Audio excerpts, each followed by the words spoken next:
Beautiful. We're recording. So welcome everybody to our official Cheddar Black 2020 Q4 Zoom series. This is one of a part 5 Zoom series, and we're going to go through today. I just will share this in pre-show. We're going to lay out for you guys the outline, a 30,000 foot view of Grant and Taylor's 7-figure arbitrage business. We're going to show you the various pieces of their business and the systems that it's built of. So I'm excited to go through this with you guys. I'm going to be here as a student today. So I do want to pop out and say hello. My name is Gabe Strom. You guys, most of you know me, one of the co-founders here at OA Cheddar, joined by my partner, Grant Dunn, in the black hat on this screen, and his brother, Taylor Dunn. I could sing praise about these guys all day. I'll keep this short and sweet. This is Grant's 7th Q4 on Amazon, so that makes him officially a veteran. In most industries, that's like 20 years worth of experience. In the internet world, that makes you like an OG. So Grant knows the stuff. He's persevered through a lot of challenges that you are facing. So if you're facing a challenge in your business right now, no matter where you are in the spectrum, whether it's your first Q4 or you're in year 3 or year 5, chances are Grant's faced that same problem and has overcome it. And so Grant, you're just a wealth of info, man. I can't say enough about you. You've made the transition from full-time plumber to full-time Amazon seller, and we're rocking and rolling. So Grant, I've got my piece of paper and pen handy here, so I'm ready to learn. And real quick, I'll edify Taylor also. Taylor doesn't get enough credit. Taylor is really operations for 2 companies. So Grant, he has operations for you guys, and so he's doing his buying off the Cheddar every single day, managing the repricer, really managing Charles and your shipping team and the reconciling. There's a lot of details that Taylor does from that. And then Taylor's also operations for Cheddar. So if you guys see the Cheddar leads, he's the one that's directly responsible stateside for working with our sourcing team, building the list, curating the list. And then when you guys have questions and posts in the group about leads, he's the one that's updating the list. So Taylor wears many hats, and he's and he likes to boat. And he's kind of funny, yes, and he plays guitar sometimes, right? Yep. Yeah, for sure. I don't know what to say, man. Hey, I'm ready to get started, dude. I'm not going to talk a lot today. I'm going to shut up and let you guys jam. So Grant, you ready to take this thing over? Yeah. Can you see my screen? Yes, sir. I can. Yeah, I see your full screen. Perfect. Yep, I see all the slides on the left. Good deal. Good deal. All right. I will, I'll get started. Thank you, Gabe, for doing that. We appreciate you too, man. We love you. And thank you for that awesome introduction. Makes me, feel good, and I'm sure Taylor feels good about himself too. That's always nice. That's always nice. All right, man. I'll let you. Cool. Are you gonna do the present mode? Yeah, I'm gonna jump into present mode. Actually, before I get too far in, I'm gonna talk a little bit about the group and give you guys some stuff you can kind of play around with. For those of you that weren't here last year, I still have the post from 2019 that you guys are, feel free to come in here and take a look at the calls from last year where we went over our Q4 strategy guide for 2019. We taught our merchant fulfilled video game strategy. I can't take credit for the merchant fulfilled video game strategy. Somebody else taught that to me. And then the Amazon out of stock, I guess there's not a video, or maybe that's it right here. Okay, so there's a video for that too. I wanted to encourage you guys to come take a look at the list from last year. This is going to give you kind of an idea of like what to expect for Black Friday, Cyber Monday. So we kind of had a schedule. We've done this every year, kind of put a schedule together of when we think the sales are going to start. A lot of these are for, the brick and mortars, which how focused will be on that is relative to this year. We'll have to see. But here's the Black Friday list. And again, one of the big things that we like to do for Black Friday is electronics and video games. So come take a look at this stuff and just get an idea of what you can see or what you're going to be seeing this year. Quite a few leads on there. We do deliver a lot of data, so we'll try to get it to you as soon as possible. And then it's going to be your job to go through, figure out what you can sell, what you can't, right? And kind of make a custom list for yourself and a plan. And we'll talk about more in strategy and timing as we get further into the season. And this is the Cyber Monday list. I was actually really impressed with this in 2019. I think this is, of all the Cyber Monday we put together, this is probably one of my favorites. And spent quite a bit of money in quite a short amount of time with these. So take a look at those. What do we got over here? That's the same thing. Hey, can you also real quick, Grant, can you show us where in the group can they find that for someone that's newer to the group? Yeah. Hold up that post. It's not pinned anymore. I had to scroll down a little ways. There's not a ton of posts in here, so just scroll down and look for this post, and you might be looking for like this video. You could probably type in Cheddar Black 2019 and it should pull it up too, or just scroll down a little bit. Yeah, exactly. So all any this of stuff, these keywords. And I'll echo what you're saying. You guys, when you join Cheddar Black, you're getting a wealth. You're getting all of our data from previous years too. So use the group. A lot of people don't leverage the group for what it is. And if you can just show real quick, Grant, even how to go to the group search bar and just type in a topic. You can do this with Black Chat and also inside the group. So just type in, pick a topic. 2019. You could type in ungating. You could type in sourcing. You could type in whatever, and it'll pull up. And a lot of people don't do this. This is one of the hidden, you don't have to like re-ask questions. There's a lot of great stuff here. And you can do it in the Black Chat. Can you show how to do that, Grant? Yes. You know how to search the... Pull that up. Actually, I think I need to go to Messenger. I'm still getting used to this new system. So bear with me while I figure it out. So Facebook just updated. You can search both. That's the point. Yeah, there's a... Let's see, how do I open this up into Messenger? There must be a way. Is it that? Okay, well, let's just... I did it earlier, like I just updated a couple days ago, and I'm still trying to figure it out. But anyway, when you're open into Messenger, like as on your screen, and you can do it on your phone, I believe as well, you can search a phrase and it'll basically highlight, like, let's say there's 40 different times that that particular keyword was used, and then you can just kind of sift and sort through those and look for what, previous conversations about that topic. So whether it's ungating or a particular brand, stuff like that, you can take a look. Yeah. So I like that. We did that post last year, Grant. Are we planning on doing like a 2020 post this year with all the lead lists inside the group also? Some people have been asking about the lead list. Like you guys have Christmas chunks. So we've already shared that list with you. It was on the thank you page. When can we expect like that pen post for the group? Yeah, I'll try to do that today. If not, oh, there we go. Somehow I found it. Let me actually show you what this looks like here. So let's see. Searching conversation. I can come up here right there, right at the top. Gaming. So you're on your desktop and you can search and it'll pull up all that stuff. Yep. Now it's only showing me 6, which is interesting. I'll have to figure that out because there's a lot more than that. Anyway, yeah, I'll play around with that. This is just how to use the group, guys. We want you to get the most out of it. So cool, G. Cool. So yeah, go to that, find that post, go look at the sheets from last year. Here's the Christmas chunks data. There's probably some opportunities in here. At the very least, just kind of, you can take a look at what we've delivered in the past.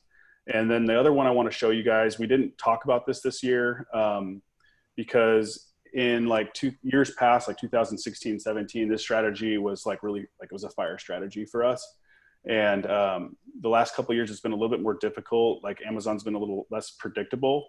However, with the current season that we're in with 2020 and the fact that supply chains are going to be, limited and there could be limited supply on Amazon this year, I would just encourage you to take a look at these leads and leads like this. And if you see like Amazon going out of stock, for example, on something, this is a list from last year, so it doesn't even look like Amazon's selling it anymore.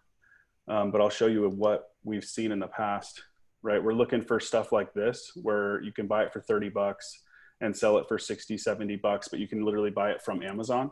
So you can look at data like this. And again, I would just encourage you and I don't want to go into too much detail with this, but if you're looking at leads and you're looking at really popular stuff, even in the toy category, and you're seeing Amazon go out of stock in November, like there could be an opportunity for you to buy that stuff from Amazon or from other suppliers like Walmart and other big retailers, and then sell it for a really nice profit in the peak season. And that's just a quick example of what that looks like. So I'll bounce out of here and get to the slides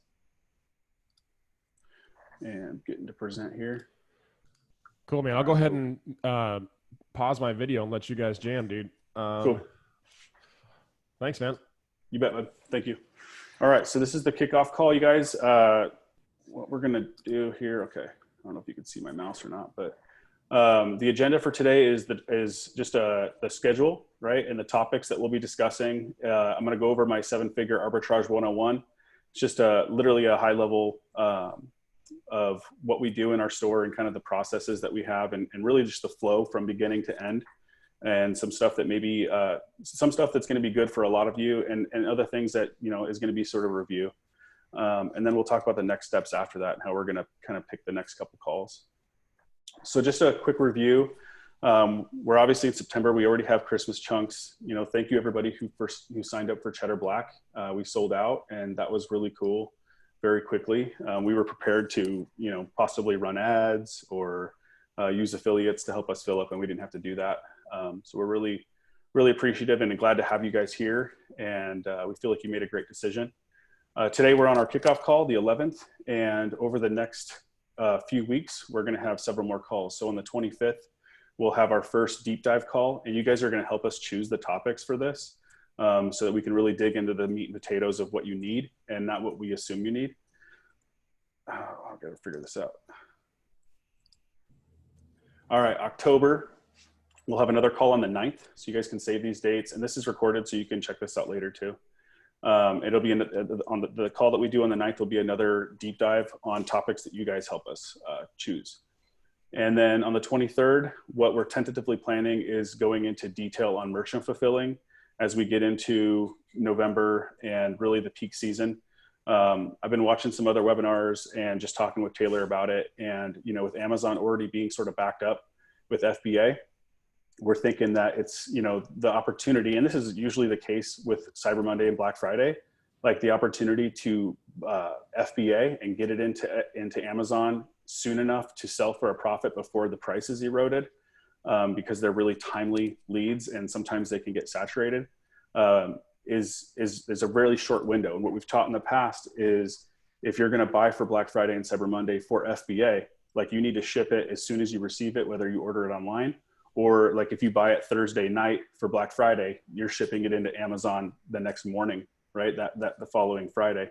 I think so if you buy it on Thursday, you're shipping it in on the following Friday or even Saturday and getting it out Monday. But a lot of people will teach, like, if you're not getting it out like Friday basically and into UPS, like you're already kind of behind the momentum of all these people shipping a bunch of product in. So merchant fulfilling, I think, is going to be a really important strategy. It's something that we've done with video games and electronics, and we'll go into more depth on the 23rd, show you some examples of products that we've done that worked out well, show you some examples, which a lot of people don't like to show examples of stuff that doesn't work or hasn't worked in the past, and we're going to show you that as well. As we get into November, what we got here, still trying to, this is the first time I think I've done a presentation on my iMac. So I'm like, buttons are getting pushed and things are moving around. So the peak season, in my opinion, based on just my previous experience, right? And everybody's inventory is different. Everybody's strategy is different. How they source and what they source is different. So, but for us, I've always felt like the best week to sell is Black Friday week through Cyber Monday week and really into the first week of December, up to like the 10th of December. It is true that there's still an opportunity to see probably the best margins of profit right before Christmas, like the 20th, the 21st. But it depends on what you have. And I think certain inventory you're going to hold for that time, right? Depending on how much supply there is on it, or whatever. But if it's like a really popular item, again, like if you bought it for during Black Friday, most leads you need to sell as quickly as possible. Most Black Friday, Cyber Monday stuff, you want to sell right away. If you hold it into late December, like the price could erode because there's so much supply coming in. All right, so what we're gonna do is just do a 30,000 foot view of a 7-figure arbitrage, right? And just kind of show you our process, right, from A to Z. This is super high level, so not going into any crazy depth. The goal is to be super transparent. Like if you guys have been around me and Taylor and Gabe for any length of time, you know that like we don't really hide what we do. I'm not afraid to show you the reality of what we do. And so that's what you're going to see in the next few slides. And let's jump in. Now, Grant, real quick, before we dive into this, I just want to, just to help with communication with the group, you guys, if you have questions, please throw it into the Q&A section of the Zoom call. This is going to allow us to be able to see these questions come through and they don't get buried in chat. Me and Grant and I are going to be spending some time with you guys today, so we're going to allow some time, throughout each of these slides to touch on, a lot of those questions. Depending on how many questions we have, though, if we're getting bombarded, we might not be able to get to every single one of them.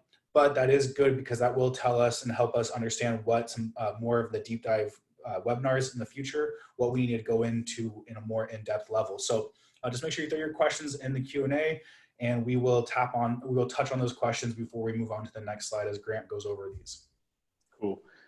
Yeah, thank you for that, Taylor. And Taylor, you have permission to jump out at any point and tell me what, if there's some questions that we need to talk about or respond to before I move to the next slide. So don't feel free to interrupt. And also, you guys make sure that you have panelists and attendees on the chat so that everybody can see your questions and comments, because you might actually have some value. Questions are valuable. So, and I would encourage that too, you guys. If you're going to help me do a better job today and provide more value by asking good questions. So, all right, cool.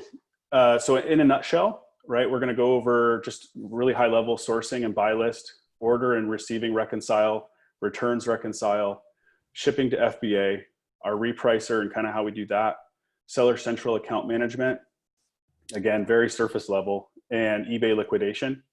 And also I'll touch on bookkeeping and accounting and what we do in our business.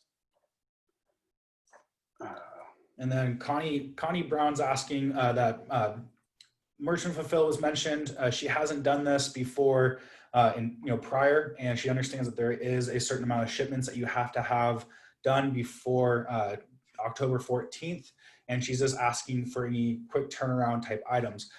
Connie, what you would want to focus on with merchant fulfilling is going to be small, light items that are going to be easy to ship. Really, you're trying to find items that are under £1, so you can take advantage of first class shipping, which is the cheapest. And then just focus on low rank type items, makeups, things like that are easily able to be fulfilled. And then you just want to make sure you're sending them out quickly. And that way you can get those 25 orders in, so you're allowed to be doing merchant fulfilling. Like Grant said, merchant fulfilling is probably going to be pretty important this year because of the coronavirus and all the restrictions that they have in the fulfillment centers. Don't be surprised to see FBA start to get more backed up probably earlier this year than in years past. So you definitely want to make sure you're prepared for merchant fulfilling.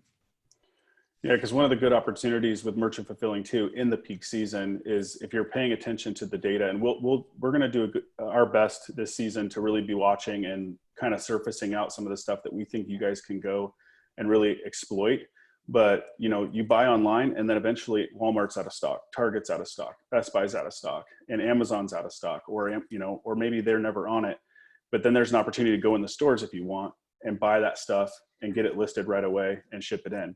And as far as like Black Friday and Cyber Monday, really Black Friday, we buy a lot of video games and we ship those out. And then, like Taylor said, with USPS first class, it's like less than $3 to ship. And so, if you're making $4 or $5 to $8 a video game, you can make quite a bit of money if you have several hundred video games. All righty. What's up, Taylor? I was going to say, we had a question, any ideas of getting ungated in DVDs? We actually just recently got ungated, and it was just naturally, before we weren't able to do it. And then all of a sudden we just saw that we were able to. So unless Grant, you have a possible answer to that. I think that might be a great question for Black Chat to see if anybody else might have some connections or processes to get ungated in DVDs. But that is also an excellent product to merchant fulfill because they are light. Yeah, it's a good question. I believe someone shared a source for DVD wholesale inside of Black Chat. So again, I would take that question over there. All right, cool. So sourcing, you guys, I've talked about this before. It's pretty simple for us. We are totally online arbitrage this year.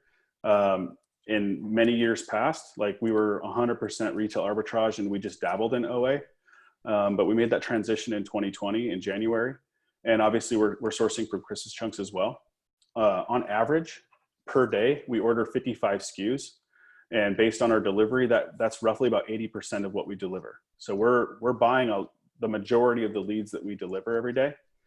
On average, we buy about 4 units per SKU. So sometimes less, sometimes more. Currently, we have 1,450 active SKUs inside of our account.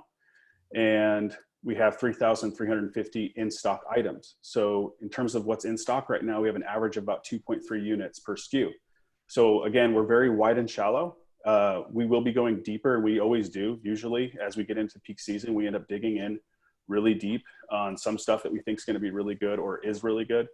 And we'll be buying more. But one of the things that Taylor and I have talked about a lot, and just based on our previous experience, and not just the successes, but also the failures, is we'd rather have, 100 SKUs that are good and shallow than 3 SKUs. One is fire, that we're assuming. One does really well, like 3 SKUs that we're 50 deep on, let's say. One does really well. One like makes a little bit of profit and the other one loses, 25 or 50% of your investment. It happens. Like if you're predicting and trying to make assumptions about how the market's going to turn or how it's going to perform at a certain point, you have losses as well. Like that's just part of the equation. And I've had really big wins making predictions in Q4, and I've had some pretty significant losses, and people don't like to talk about those. They like to talk about their big wins and their sales volume. But then the thing that no one's talking about is, well, how many SKUs did you lose money on? How much stuff did you have to liquidate at a loss? And that's why we do a very wide and shallow strategy, because it protects us, right? And if something doesn't work out, we only have a small handful of those SKUs. Now, if you're new and you're restricted and you can't buy like 80% of the stuff that is delivered on OH Cheddar or Christmas chunks or Black Friday or any of the lists that you're sourcing from us or other suppliers, you might want to go a little deeper so that you have more, you can get your volume up, because we know that as your store is full and as your sales volume gets closer to 8, 10,000 and beyond a month, that's how you're going to start getting auto-ungated. Like Taylor mentioned, we were auto-ungated in DVDs. Okay. And we have like a 90-day sell-through rate on the vast majority of our stuff. And I'll actually show you some images to back that up. All right, guys. So every morning, Taylor, I don't know if you want to jump out and kind of explain what this is. I'll let you take these next couple slides. So every morning, guys, as we go through our Cheddar list, I'm pulling out items and adding into a buy list. Our buy list is a very simple process. I'm just highlighting the entire line of data and just moving it over to a blank Google Sheets file. And then from there, my buy, I'll add the quantity column, and you can kind of see that off to the right. And I'll add a quantity of how many I would like to purchase or have my buyer purchase. Then my buyer, who's also our shipper, will go through and he'll place these orders. Now, if you see them highlighted in green, it means the order was successful and the items were purchased. And if you see it in red, it means that something came up. This can be things like out of stock, or maybe, the promo, was a one-time use promo and we weren't able to reuse that. Really any reason why we weren't able to buy it, my buyer will put a note next to our quantity explaining why. This is great. This allows me to be able to kind of pop in and see, hey, how do we do for today? Were we able to purchase everything? And this is a great, system to put in place when you want to outsource that buying from yourself to an employee or to a possible VA. This just allows you to easily do it. And so our buy list, it takes about an hour and a half to go through all the Cheddar lists, a little bit longer now with Christmas chunks. And then my buyer will come through here and he'll place all the orders. It takes him anywhere from 3 to 4 hours in the day to do that. Yeah, and we're spending, on a low week, we're spending about $12,000. Right now we're ramping up to about 15, 16 a week. A week. So yeah, it's pretty cool. All right, so we always make sure we hit our cash back, guys. The best source for us, and again, this might be a review for some of you. Others of you are like, oh, okay, let me check this out. This just shows you another opportunity where we earn money, and it's through Top Cash Back. We also use Rakuten, and those are really the only two that we use for cash back. And by the way, guys, like Taylor and I don't consider ourselves the end-all be-all experts of the industry. Like we know what we know how to do. And we know that there's probably better ways to do a lot of the stuff we do. So we just do what works for us. So I would encourage you too, like if you have advice for us and stuff that works really well for you, or different resources and strategies, like feel free to share that with us on the call, like in the chat or in Black Chat or whatever. Like we're down to learn. Like we want to get better at what we do too. So this is one thing that we do, by the way, is we don't consider like our cash back as part of our, we don't take that off of our buy cost and consider that into our buy cost. Reason being, like most of the time, like we like top cash back because most of the time when we're expecting to get cash back, we get it. But there in times in the past, like I've, went through a cashback portal and it didn't work. Like something, for some reason, I thought I was going to get cash back and I didn't. And so I don't want to assume that I'm getting cash back. The way I treat cash back money is I just deposit it into our bank account as additional income, right? That's just how we do it. Yeah. Now I have a couple of questions here before we move forward. Gabriel is asking, with merchant fulfilling, do we have to have one out before September 2? And people are answering that inside the chat. I'm seeing that you need to be selling 25 items before from August. I believe it's August 25th. I just saw that. Where I missed, maybe I'm missing it. And these are 25 merchant fulfilled sales. Yes, 25 merchant fulfill sales. So you guys, you should be, start listing some stuff on merchant fulfill and getting that process down so you're approved to do that. Deborah Lynn's asking on any tips for ungating and beauty brands. They're already ungated. She's already ungated with topicals. The only suggestion I can give you, and somebody might have a better answer with this, is request approval in every single, any item that you come across. If you've tried an Olay product and you didn't, and you weren't approved for that Olay product, try every single Olay product that you run into, because you might find that one SKU that will automatically approve you, and then you're opened up. I love Rakuten. I think I said that wrong in the course. Anybody who's you called it raccoon or something like that. Rakuten. I'm like Rakuten. It's Rakuten. Like, I saw a commercial for them on YouTube later, and I was just like, oh man, I messed that up. I can change that. Enunciate, man. Matt Thompson's asking, I am looking to hire an OA buyer. Are there any services provided that to access any OA buyers? I would say if you have a family member or a friend, somebody that you trust, now this, you're going to be trusting them with your credit card information and placing these orders and then make sure everything is dialed in. Find somebody that you might be close to, like a friend or a family member, is probably your best option. They are just placing orders and recording the data. So, they don't need to be an expert, and that's why the buy list is so helpful. You're adding the quantity to there. So you're the one that is investigating. You keep a history and determining how much you want of that item. You can train them and explain to them, hey, this is what I'm seeing, and these are some of the key data points. We've had an easy rule of thumb too, where we try to keep the order total per SKU around $50 to $70.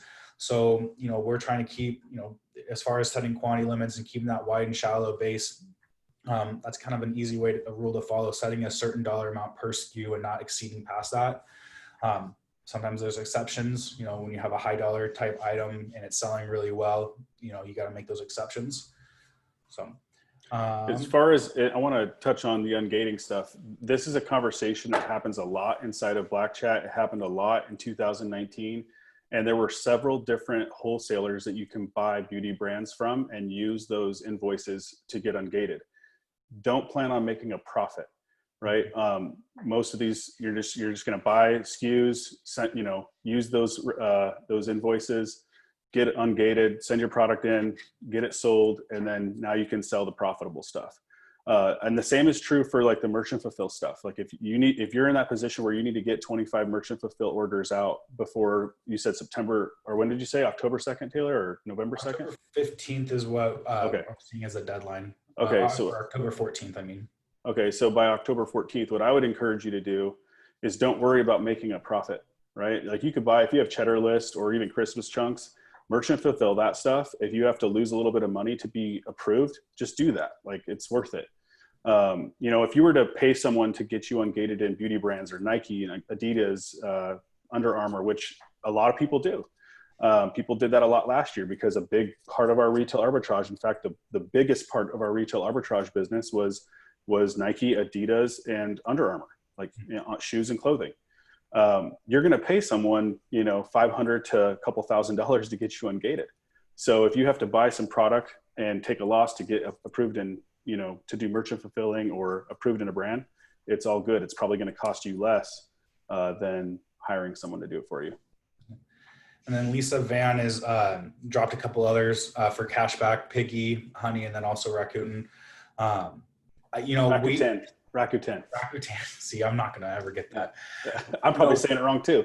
we stick with just two. We find that with Top Cashback and also with Rakuten. We find that it's easier to just track. We only really just use the two because, well, frankly, we get our payouts from them, and they seem to, usually be the best too.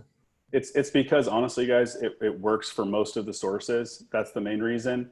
And once again, like we do what works for us, and we know there's always opportunities to squeeze out the lemon a little bit more. And so if there's other we get it. There's other cashback sites that are going to offer a higher percentage, and use those, test them out. We just haven't because we're super busy. We're building 3 businesses. So what we do kind of on the FBA side is really just rinsing and repeating what works. And over time, we'll adjust a little bit and improve our systems a little bit to squeeze the lemon a little bit more. Whereas if, your Amazon FBA business is your sole focus for business, then you have, you should be investing time into getting those extra couple points. You ready to switch to the next slide? Yeah, we can switch. Okay, cool. All right, Taylor, why don't you hit on this real quick? All right, guys. So this is our online arbitrage reconcile sheet. We track every single item that we order from purchasing to receiving to shipping to FBA. And we use this sheet here, and it's a pretty simple sheet. We'll put in, the key information as far as with ASIN and source link, and then the quantity purchased. And then we also track things like our cost with tax and shipping included, the total for each SKU. And then we also record our tax. One of the main reason why we record our tax is because in Washington State, where we reside, we have a reseller permit. And with that reseller permit, we are tax exempt. So places like Walmart and Best Buy will allow you to have your reseller permit on file, so you're not paying tax on the front end. But a lot of these websites, you're going to end up having to pay tax on the front end. And then we have to file with the Washington State Treasury Department to receive our refund on the tax that we paid. So we track it to make it easier for us to, come up with that number and then submit that over to the Treasury Department. But we also record the tax percentage that we are charged, because we know in our area we pay 8.3% in sales tax, and then sometimes we might get charged like 8.5, 8.6, even up to 9%, because like in Seattle, for instance, it's like I think it averages around 9 to 10% sales tax, because they have county tax and city tax on top of that. So we know, what are we getting taxed in Washington State? And then if we, for some reason, get a higher tax, like, actually yesterday we had an order, it was like an 11% sales tax that we ended up getting charged on it. We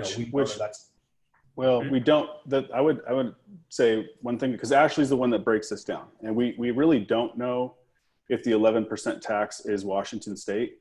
The reason we record the percentage is because we know if it's 8.3 to 8.4, right? Depending on how taxes might have changed. Like you can see that all of these are 8.3. They're taxing us for where our shipping address is, our delivery address is. And so we're confident that those 8.3s are Washington or our personal, they're charging our tax against us. And so like Taylor said, then we'll, every quarter we go through, we take all of this data, and you can see we have the tax in column L, tax paid in terms of the dollar figure, and then the percentage. The percentage helps us know which ones that we can actually feel confident and, confident that it's taxed, it's our tax. Now, sometimes they might be charging some other state tax. Well, we're not going to go to Texas and try to get our, we can't. And so, and then she'll just total those up. Like right now and usually guys, by like every quarter, it comes to like almost $10,000 in tax that we pay. And so that's money that, we're reselling and taxes being charged to the customer. Thank God Amazon's, covering that at this point now, where we used to have to, figure out how to remit tax to the state and all this stuff and then get reimbursed and all this craziness. But yeah, we get a really nice check every quarter or so from the state that basically takes this cost off. Now, what I'll tell you though is we don't take the tax that we believe we're going to get remitted or get refunded back to us. We don't take that out of our buy cost. When we enter our buy cost in the system, it includes the tax. So the question is, how do we treat the tax refund? We treat it as additional income, right? That's just how it gets categorized in our QuickBooks. It keeps everything super simple and prevents some of the extra math, right? Plus, we can't guarantee that, there could be, the state could give, for some reason, say, well, we're not going to give you your refund for some reason. We don't know if that'll ever happen. It hasn't happened yet. We've been getting our refunds for years now. Even with our retail arbitrage, we did the same thing. And so anyway, I would encourage you guys, if you don't have a reseller permit, get one and make sure that you're getting refunded if your state does that. Most do.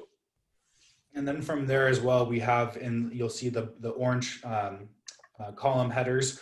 This is where we have our receiving. So we have our receive status, if they are received in full, or if we've received part of the order, but not the whole order yet. UPC match with ASIN, we're just making sure, when we scan the product, does that match up to the ASIN that, we've put on the list that we're intending to sell on? And if there is a new, a UPC match ASIN, do we list on that ASIN? So one of the reasons we keep it wide and shallow as well is we don't want to be too stuck with too much of an item that is not a UPC match to the ASIN, and we try to list that to the UPC match ASIN whenever possible. There might be some exceptions that we might do. Things like title match, image match, description match. This is where our shipper is double checking to make sure that the item that he is sending in to Amazon is a match and fits, matches up with everything. And then if everything checks out and is good, we receive the order in full, it gets highlighted in green and the shipping status turns to sent to FBA.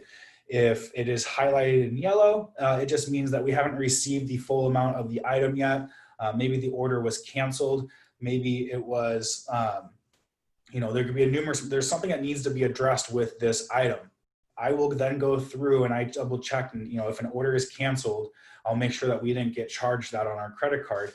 And if everything checks out, I'll take that yellow line and I'll turn it blue and add a note saying, something along the lines of order was canceled, credit card was not charged, or, refund was applied, things like that. It's really, there's a discrepancy and someone needs to come in and, reconcile that. And then that's how we track every single one of our orders.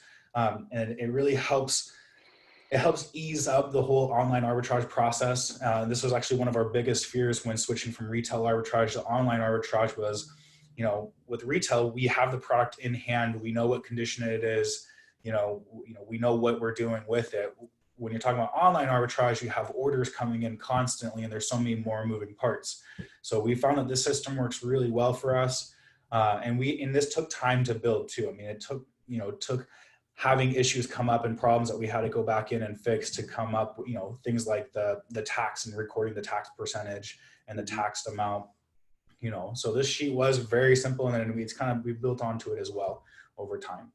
Yeah. For Q1, we actually had to we had our shipper go back in to all of our orders and record all the tax information that we didn't already have recorded, because we realized that we had made a mistake and we weren't going to be able to get reimbursed unless we had it all recorded.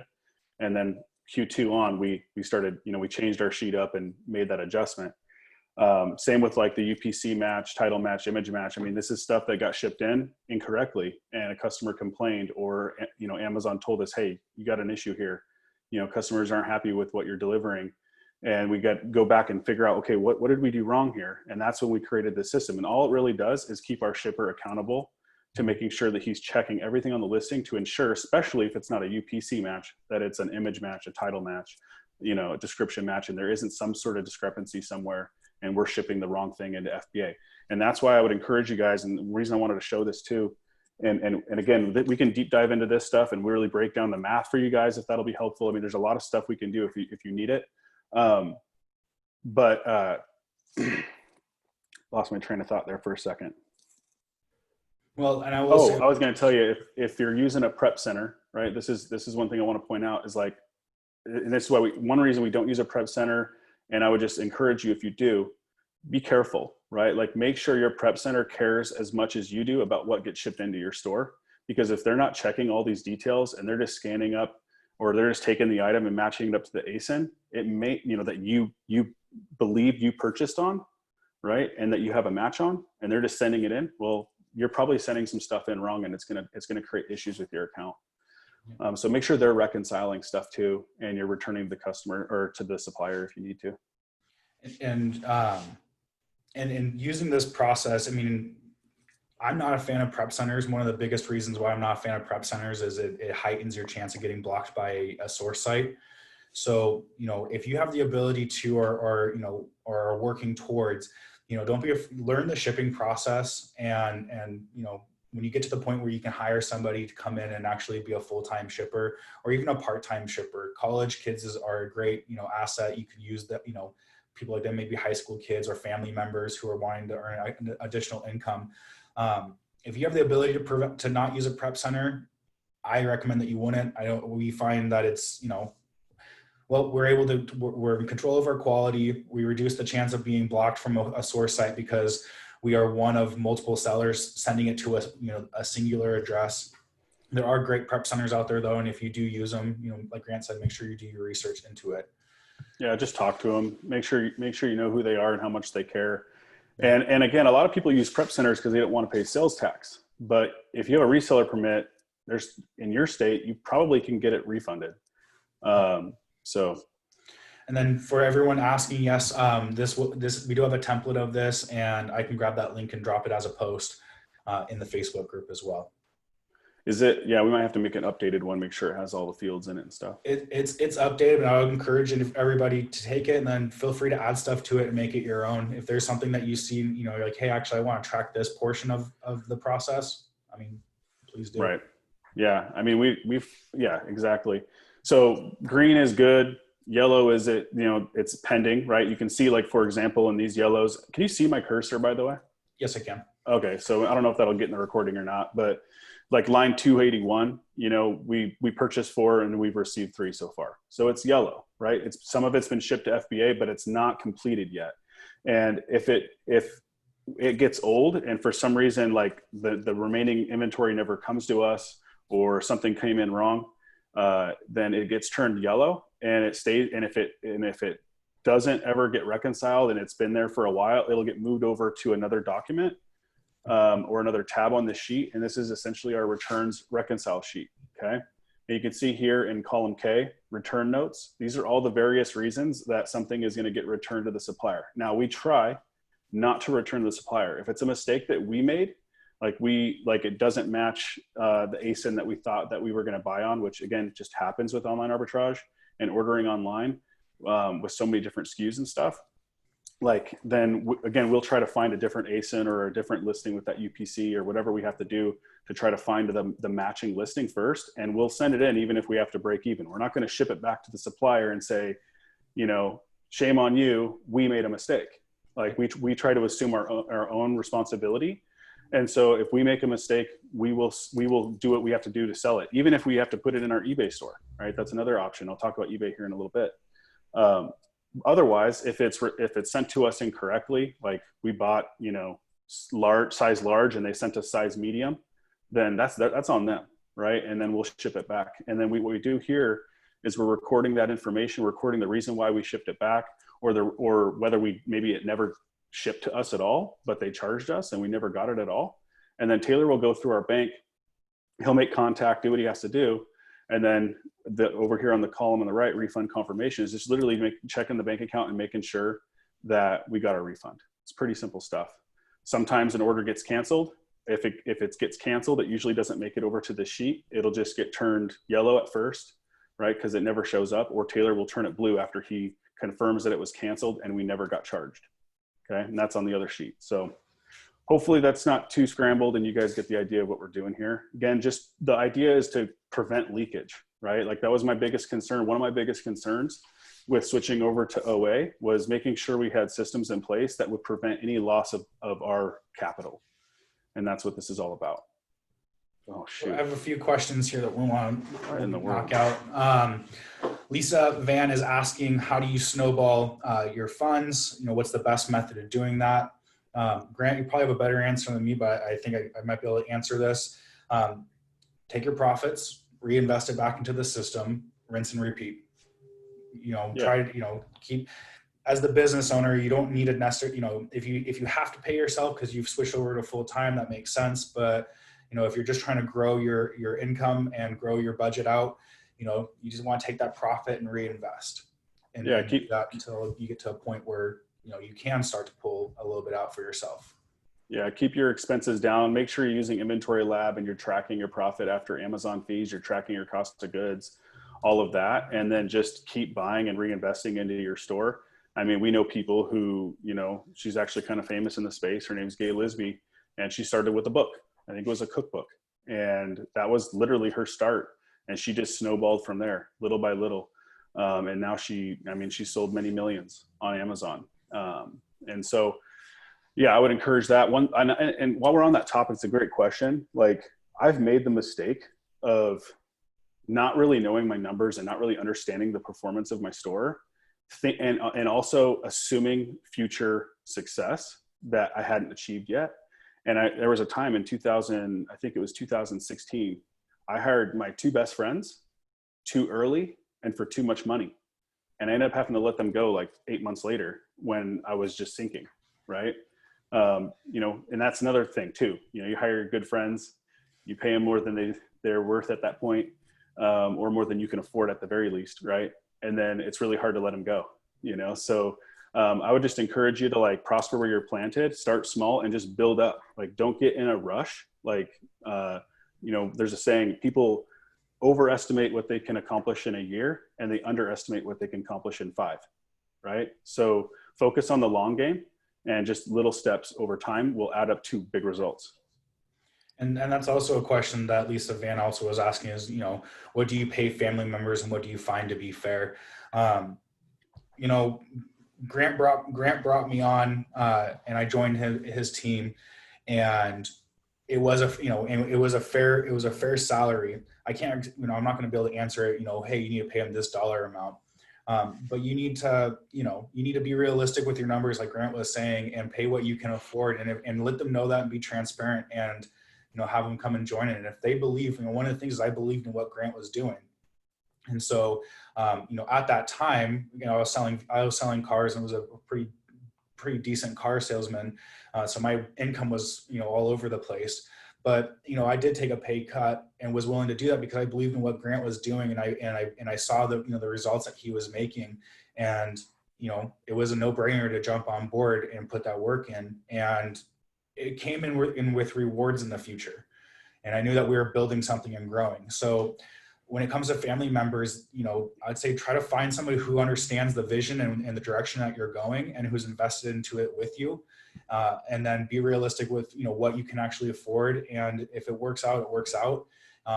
You know, and, you know, frankly, if you don't have family members that are going to do that, you can find yourself a really great employee who, you know, put out a job posting, you know, set up some good interview questions, you know, be thorough with that, and hire somebody who, you know, is willing to work for that price, and that you can trust. And then you're going to build that relationship as you grow, you know, in that relationship.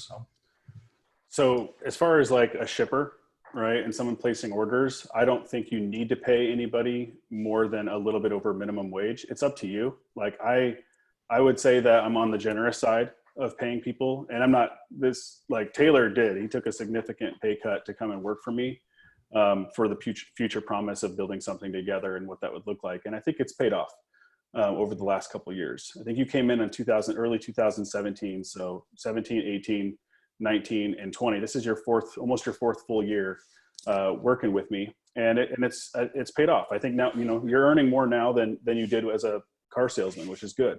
Yep. I would say, as far as my shipper, like, he's my cousin. I love him. I want him to be successful. I pay him more than I need to. But I want to give him even more. Why? Because he's placing all my orders, shipping all of my inventory, handling all of our merchant fulfill, and handling all of our eBay.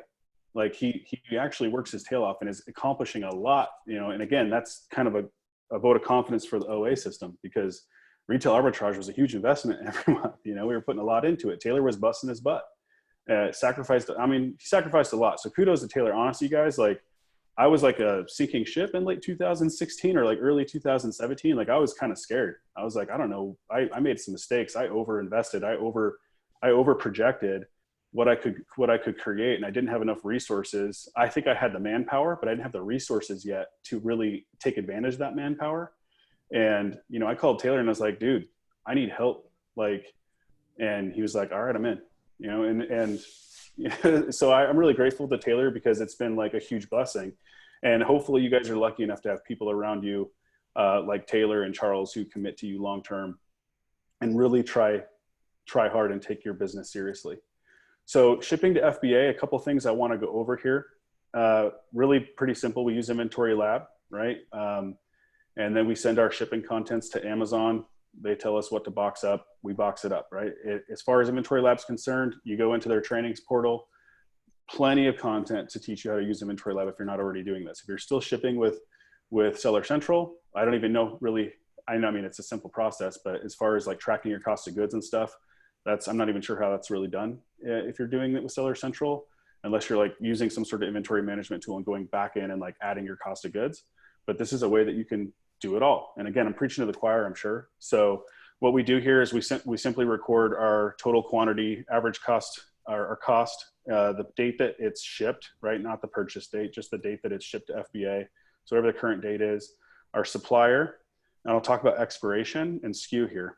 So how we figure this out, let me talk about expiration first, which is this bottom portion.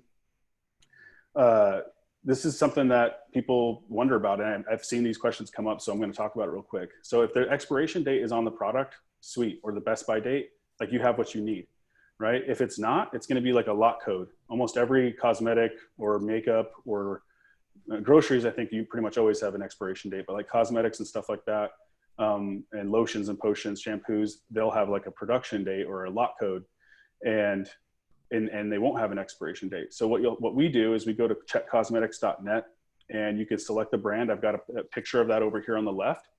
And whatever that code is, you can enter that in and calculate, and it'll give you essentially the month and the year that lot code should, is assuming should be manufactured, right? And then most of those types of things have a general life or general shelf life of 36 months. It might be longer, right? But I think on average, it's 36 months. So what we're doing is in this example, we got Clinique, the code is A10, calculate, it was manufactured in January 2020, okay? So January, or December 31st, I guess it'd be 2022, right?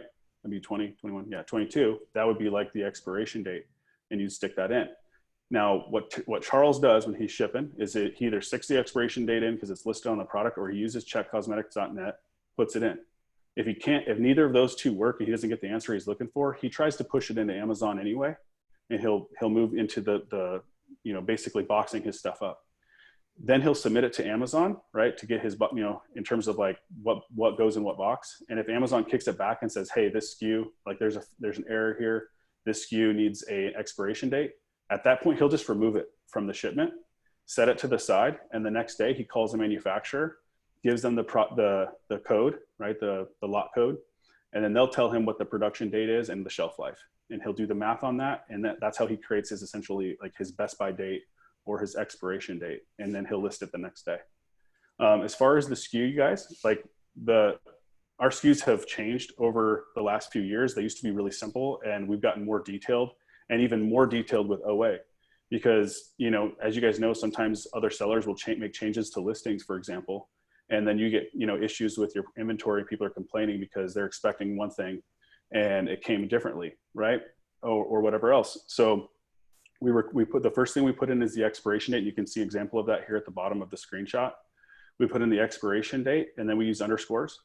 The unique identifiers. So we put in like the size, pack size, color, flavor, the count per bottle, any details that are specific to that product that'll help us basically know what's in Amazon, right? We also take pictures, by the way.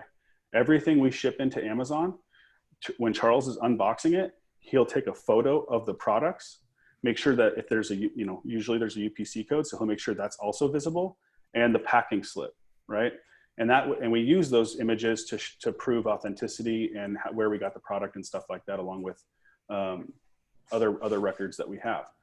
And so those are really useful. It's also useful for us to go back and look at those images and go, okay, what did we send in? We're having an issue, something's wrong here. Customers are complaining, or Facebook saying we've got an issue, or we just got a poor review, like a poor customer feedback. What's going on?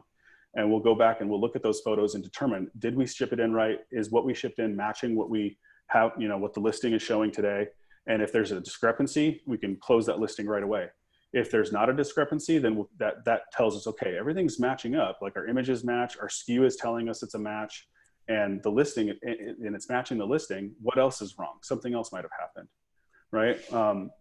So we put all those details in, and then we put in the source. You can see this one is like Walgreens. So wg.c, it's walgreens.com. We have little short codes for each product or for each source. And then we put in the buy cost, $14.71 on this example. Okay. So kind of a lengthy SKU. It takes time to build them, but they're useful. Any questions, Taylor? Well, one question is, what software programming is this that you are reviewing? This is Inventory Lab. Inventory Lab is how we track. I mean, it's probably the most program we use the most in our business. Pretty popular. Yep. It allows you to track your, to inventory management, track your costs, everything. So we basically live in Inventory Lab when we're doing those things. Got a question here. How do you store these images in UPC codes? That's a great question. Part of the process of shipping and receiving is once we receive the item from the order, we will, and after we verify everything is good and everything else, we'll take a picture of the item with the order slip or in the box that it came in. We'll have the UPC code visible in those pictures. We might take, anywhere from 2 to 4 or 5 pictures of a particular item, and we store that into our Google Drive with the date that it was shipped in. And that's why we, and we can cross-reference that. So when we submit the order into Amazon, it's going to say that the listing was created on the date that it was shipped. I can cross-reference that with our photos. And if I ever need to tap into those photos to things like an authenticity claim or double checking to make sure, hey, was this the right color? I have a customer who says that, they were supposed to get a black one and it's maroon. I can go back in and say, and investigate and say, you know what, either yes, this item was a black in color, or, oh no, this actually was maroon. We made a mistake. And then I can address it to the customer and say, I've identified this. So we take pictures of every item that comes through our system. And we do that the day, before it gets processed and shipped to FBA, once we received it as well. And it's also helpful too, if you have to go back to the supplier and say, hey, this came in damaged. Here's a picture of it within the box, if it's a lotion or something, and here's the mess, and again, that kind of gives us more validity when we send in a return. Yep. We use an old iPhone for photographs. Yep. Make sure we have good lighting. And like Taylor said, we'll take several photos if we have to. You're taking a photo up high of all of the product that was in that delivery with the packing slip if there's one available. And then if he has to zoom in and take a closer up photo of the UPC code to make sure we have a clear shot of that, he'll do that. So really, several photos is useful. I got a few questions here. I want to keep on top of these. We're doing a good job actually managing them. Do you require photos for each product? Yes, we do. And we have a light bar on our processing table that shines, so it's a nice bright light. And we upload those, usually once a week or every 2 weeks. But really every day is a really good process. But sometimes those get backed up. Let's see, how do you work with pack and ship companies in this regard? I forgot what that was in referring to. We don't work with pack and ship companies personally in our business. We do everything in-house. And then, there's another question about, is your shipper doing this at their location? We started in Grant's garage, our shipping department, and, really recently just actually moved into a new warehouse and office facility because we needed more space. Grant has a private label brand that he started, and then on top of our Arbitrage business, so we needed to expand. So we were just doing this out of a garage. We had shelving units. The process was, we built a system and a process. So when Charles goes to ship, he's doing the same thing every single day. He's, reconciling the orders first, taking the photos, recording it, into Inventory Lab and putting in the buy cost and creating the SKUs. He then places the item on the shelf, and then we'll go through, and there's a particular order. He does this in an order. So when he's printing his labels off, all the items are arranged the proper way, double checks the label, packages it up for FBA, puts it back on the shelf, and then, proceeds to box it. Mm-hmm. One thing I would add real quick in terms of prep, I know some people will go specifically off of what Inventory Lab says you need in terms of like whether you need a poly bag, stuff like that. We poly bag anything that is exposed to the elements. So if it's not inside of a box, like if it's a plush or obviously clothing, like it's a non-negotiable, but like clothing, even plush toys or even toys that have a small opening. I think the rule of thumb is like if the opening's bigger than like an inch or something like that on a children's toy, it needs to be polybagged. We polybag anything that could be exposed to the elements of the warehouse at FBA. All lotions and potions, all cosmetics, even if it's like a foundation product, right? It's not even a liquid, it gets polybagged. Like we just want to protect, especially if the case is like a nice shiny case, right? You don't want that to get scuffed up through the shipping stuff. And so again, it's just a way for us to protect our inventory. I actually know people who polybag everything they ship into Amazon, right? Everything, even if it's in a box, even if it's like a carton. Now I don't go to that extreme, but it's just their way of protecting their product so that when it gets to the customer, it looks shiny and new, right? And so the more you can do that, the better. And then we also have stickers, just simple stickers we order off of Amazon for, do not separate, bundle stickers. And I think we have one other sticker. I can't remember what it's for. Well, we still have them, but we have a choking hazard label. Original polybags that we were using didn't have the warnings built onto the bag, or maybe we're taking our polybags and we're using I forget what that's called, the heat that separates cling wrap or whatever it is. Yeah. Yeah, it seals the bag. So if we're talking about a small little like mascara pen or something like that, we'll put that in a poly bag, and then we'll actually cut those. We'll use one poly bag for like 3 or 4 mascaras, right? And we'll cut them, and then we have a label, a suffocation warning label that we'll put on those as well. Yes, as far as to add to that, so what he's talking about is an impulse sealer, and go look it up on Amazon. It's a super cool little tool. It just electrifies the plastic bag. You pull it up and you can just separate it, and you've got a seal. And like Taylor was saying, you can use the same poly bag on small makeup items 5 or 6 different times. And that's when we have to put the sticker on it, the choking hazard sticker on it, because we've now, created these tiny little bags that, and the warning label that's on it might be not part of what's left. Yeah.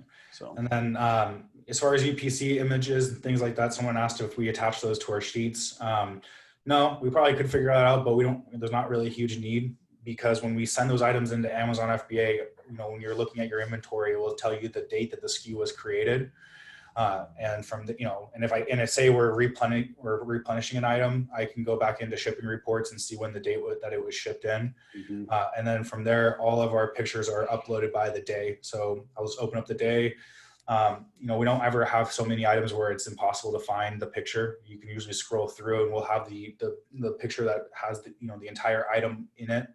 And so I can just look at the Amazon listing and know what I'm looking for. And then it's usually pretty easy that way. One way I've done that in the past to try to figure out when something was shipped is just go into list, closed batches, search the ASIN. It brings up all the times that the ASIN was shipped. And then the date, and then we cross-reference those dates with the dates on the images. Yeah. Are you selling in Canada through the NARF program? No, we're 100% just in the US. Maybe one day we'll tap into other marketplaces, but we're happy in the US and have enough that we can, more than we can handle, really. Let's see, I want to make sure I'm not missing anything else. This is a question that's been sitting here for a while, and I was going to wait to answer it on the end, but Ryan's asking, when auditing an Amazon listing and you see one seller that has 300 units in stock, how do you approach that? We go wide and shallow. If it's profitable, shallow, we're not trying to sell 100 units or anything like that. So if they have we'll just go in, we'll match their price, we'll sell our small handful, and we'll move on. Same question, or Ryan also is asking, do you have a shrink wrap that you can recommend for larger bundle items? We don't shrink wrap. We actually have, a bunch of different sizes of poly bags that go to be actually quite large. And we don't really run into too many issues. We might have an item that, we'll take 2 poly bags, and one on one end, one on the other, and we'll connect them. And then we'll take a piece of packing tape and secure it that way. But we try not to have oversized items in our store. Right. Just more trouble than what they're worth. So we don't really shrink wrap anything. Great question. Yeah, sorry. Though. Yeah, I threw that out. I threw the whole shrink wrap thing out there, and I think I created some confusion. And then other than that, I think we are good with questions right now. Cool. All right, moving on. So repricer. So I just wanted to show you guys like some stats, right? Because a lot of people in the OA space, questions we get with OA Cheddar, and just if you're building an arbitrage store, like this is like very similar to what we saw in retail arbitrage, by the way, like very similar stats. And people get like tripped up because their inventory is below their break-even point, and they're like, "Oh my gosh, I bought wrong. I'm going to lose money. Like I suck at this business, and I'm going to fail." Right? And I'm like, everything you just heard me say are conversations that I have had with myself in the earlier part of my career. You know, when I first started using a repricer, I'd come in here, you know, and I'd be like, "Oh my gosh, how is a third of my inventory below my minimum price? Like, I'm going to lose money on all this stuff." And of course, I didn't have much choice other than just to sit and wait. And over time, I realized, oh, that number is that percentage, about 30% of my store is always there, no matter how much inventory I continue to send in. And what I found is, and I can show you our sale through on another slide, like it will come back to a profitable point. Very rarely does a Cheddar lead or a retail arbitrage product not go below the minimum or go below a break-even point and not return to a profitable point. It's very rare that doesn't happen. It does happen, but it's super rare. And so I just wanted to show you guys that like out of the 1,500 SKUs that we have in our store, 519 of them right now, when I took the screenshot like 2 or 3 days ago, is below our minimum price, which is generally probably below our break even for the most part, right? Like our minimum price is very shallow, and I'll show you that here in a second, like where we set it up at. So don't fret, like it's part of the business, right? And you'll see that we still sell through our inventory very quickly. It's just every inventory item has its own life cycle, and things are going to happen differently, like depending on how restricted that ASIN might be. If it's very unrestricted, then a lot more sellers are going to jump on it. If it's a ASIN that's restricted for a lot of sellers, then you're not going to have as much competition, and it probably won't drop below your minimum price before you sell it.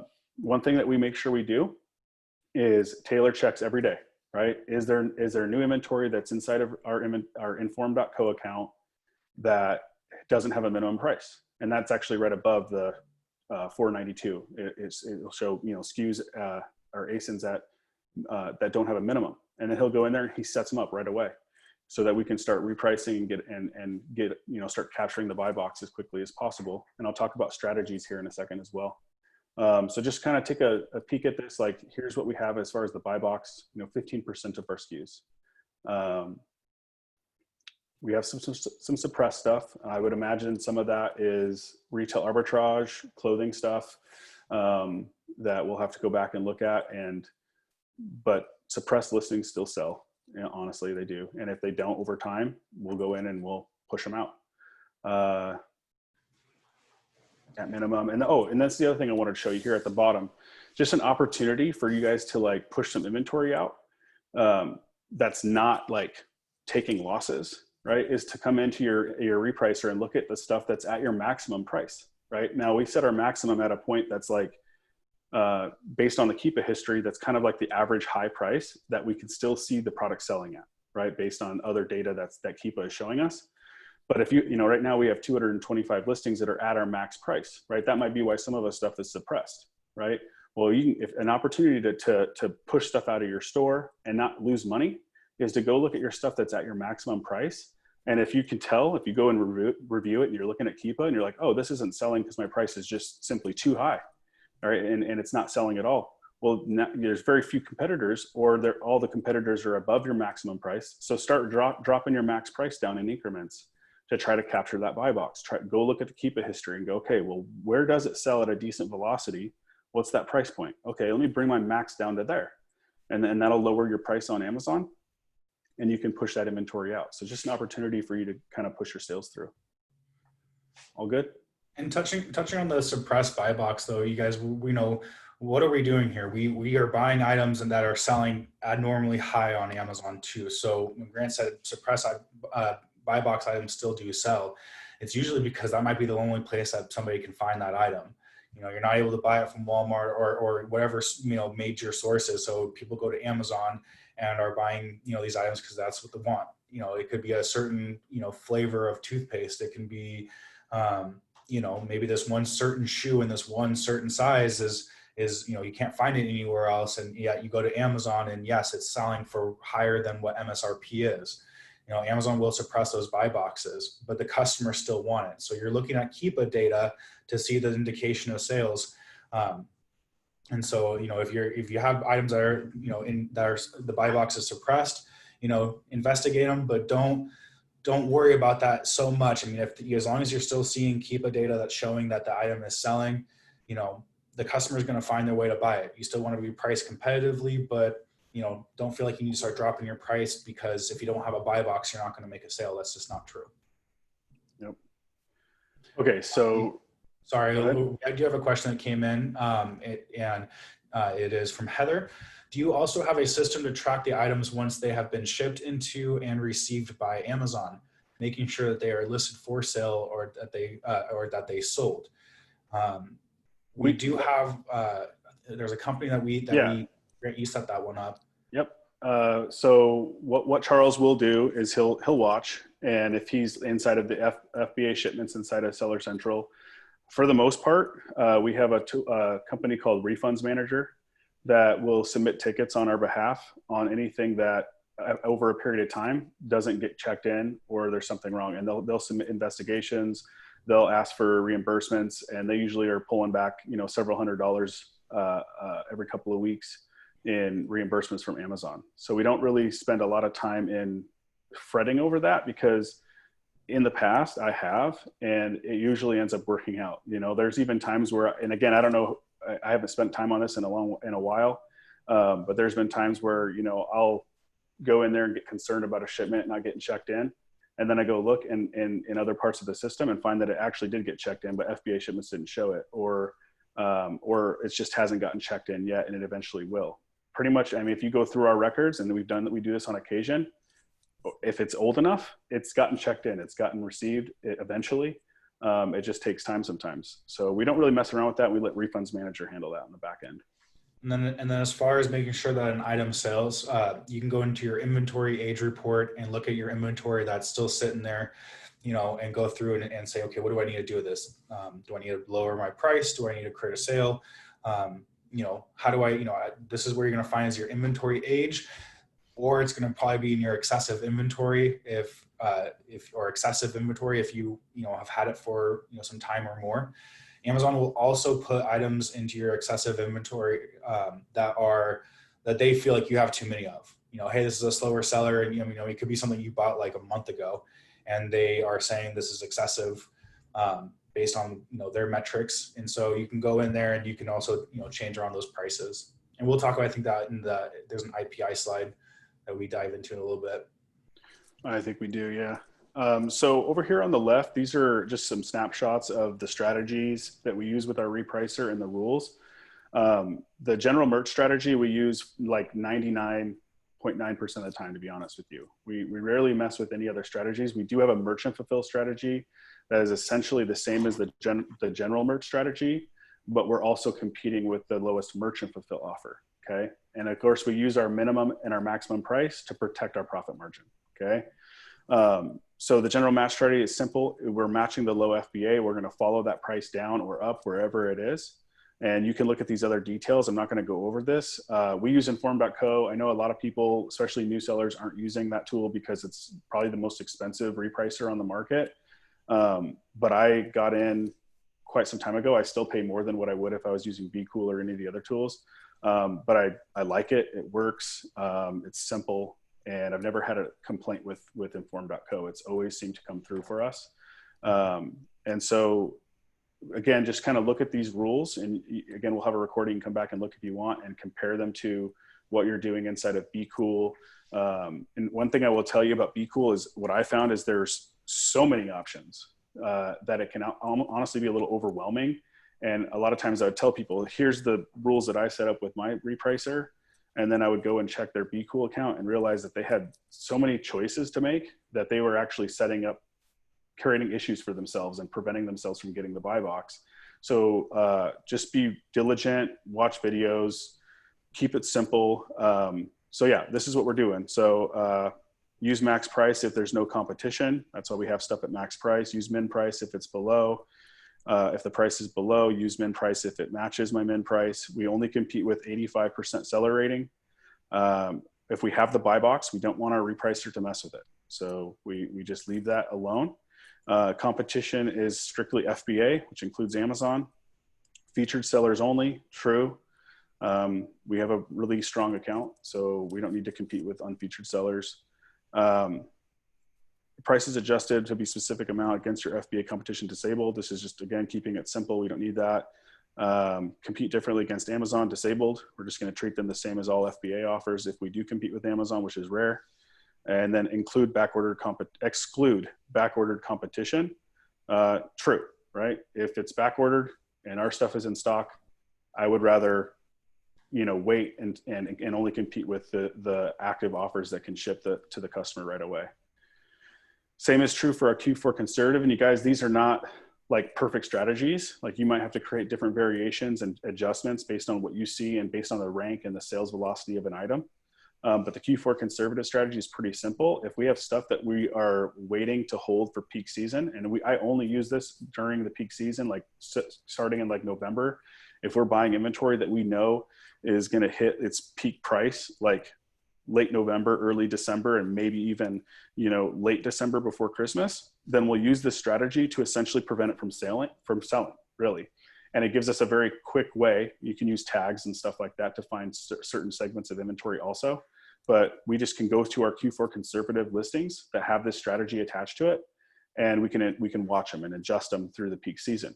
Now, this 1% here will often allow you to, if it has a low enough rank, you can still make sales, right? Like you can still see inventory moving and it happens.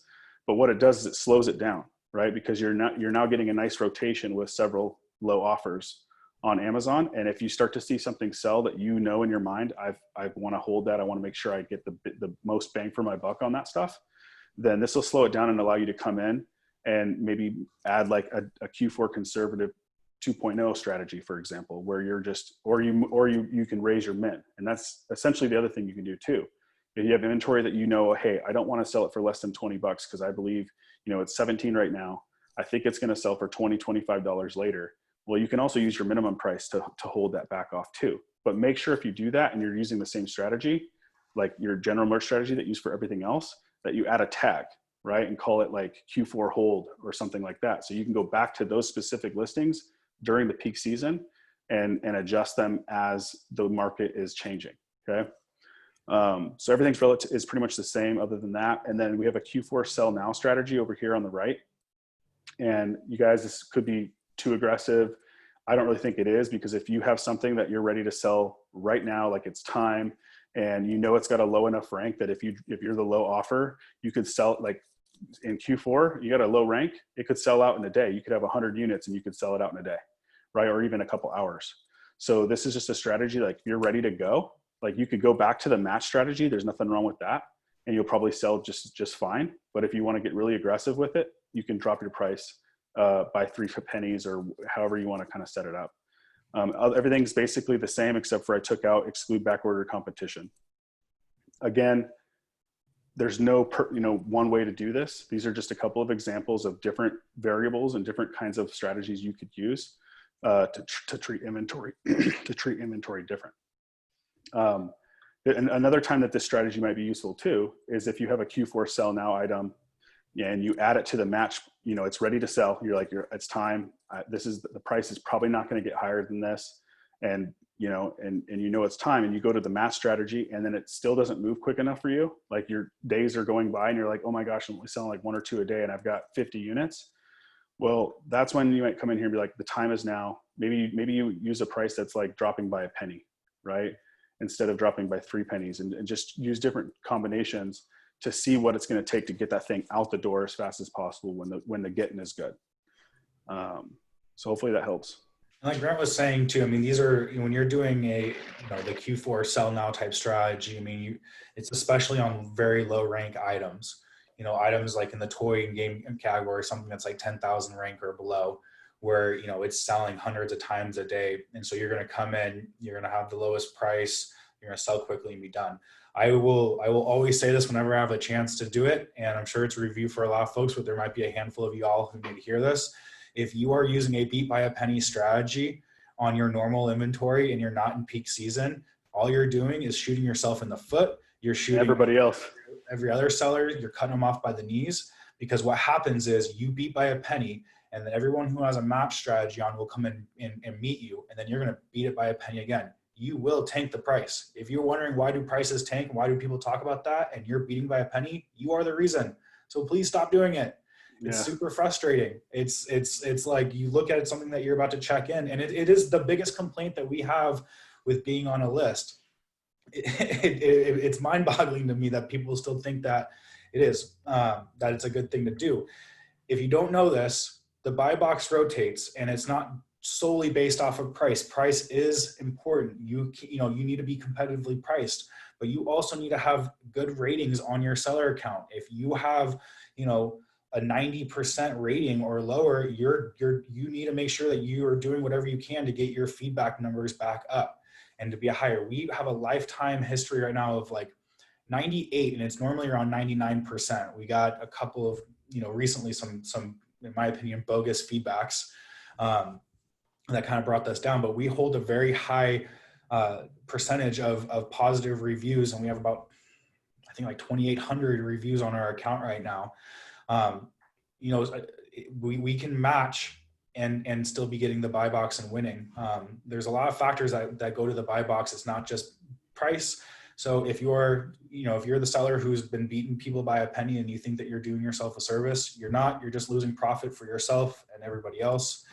I'll even say that I've been kind of debating whether or not I might want to start adding this strategy into it, where we are actually priced above by a penny because we have all these other metrics in there.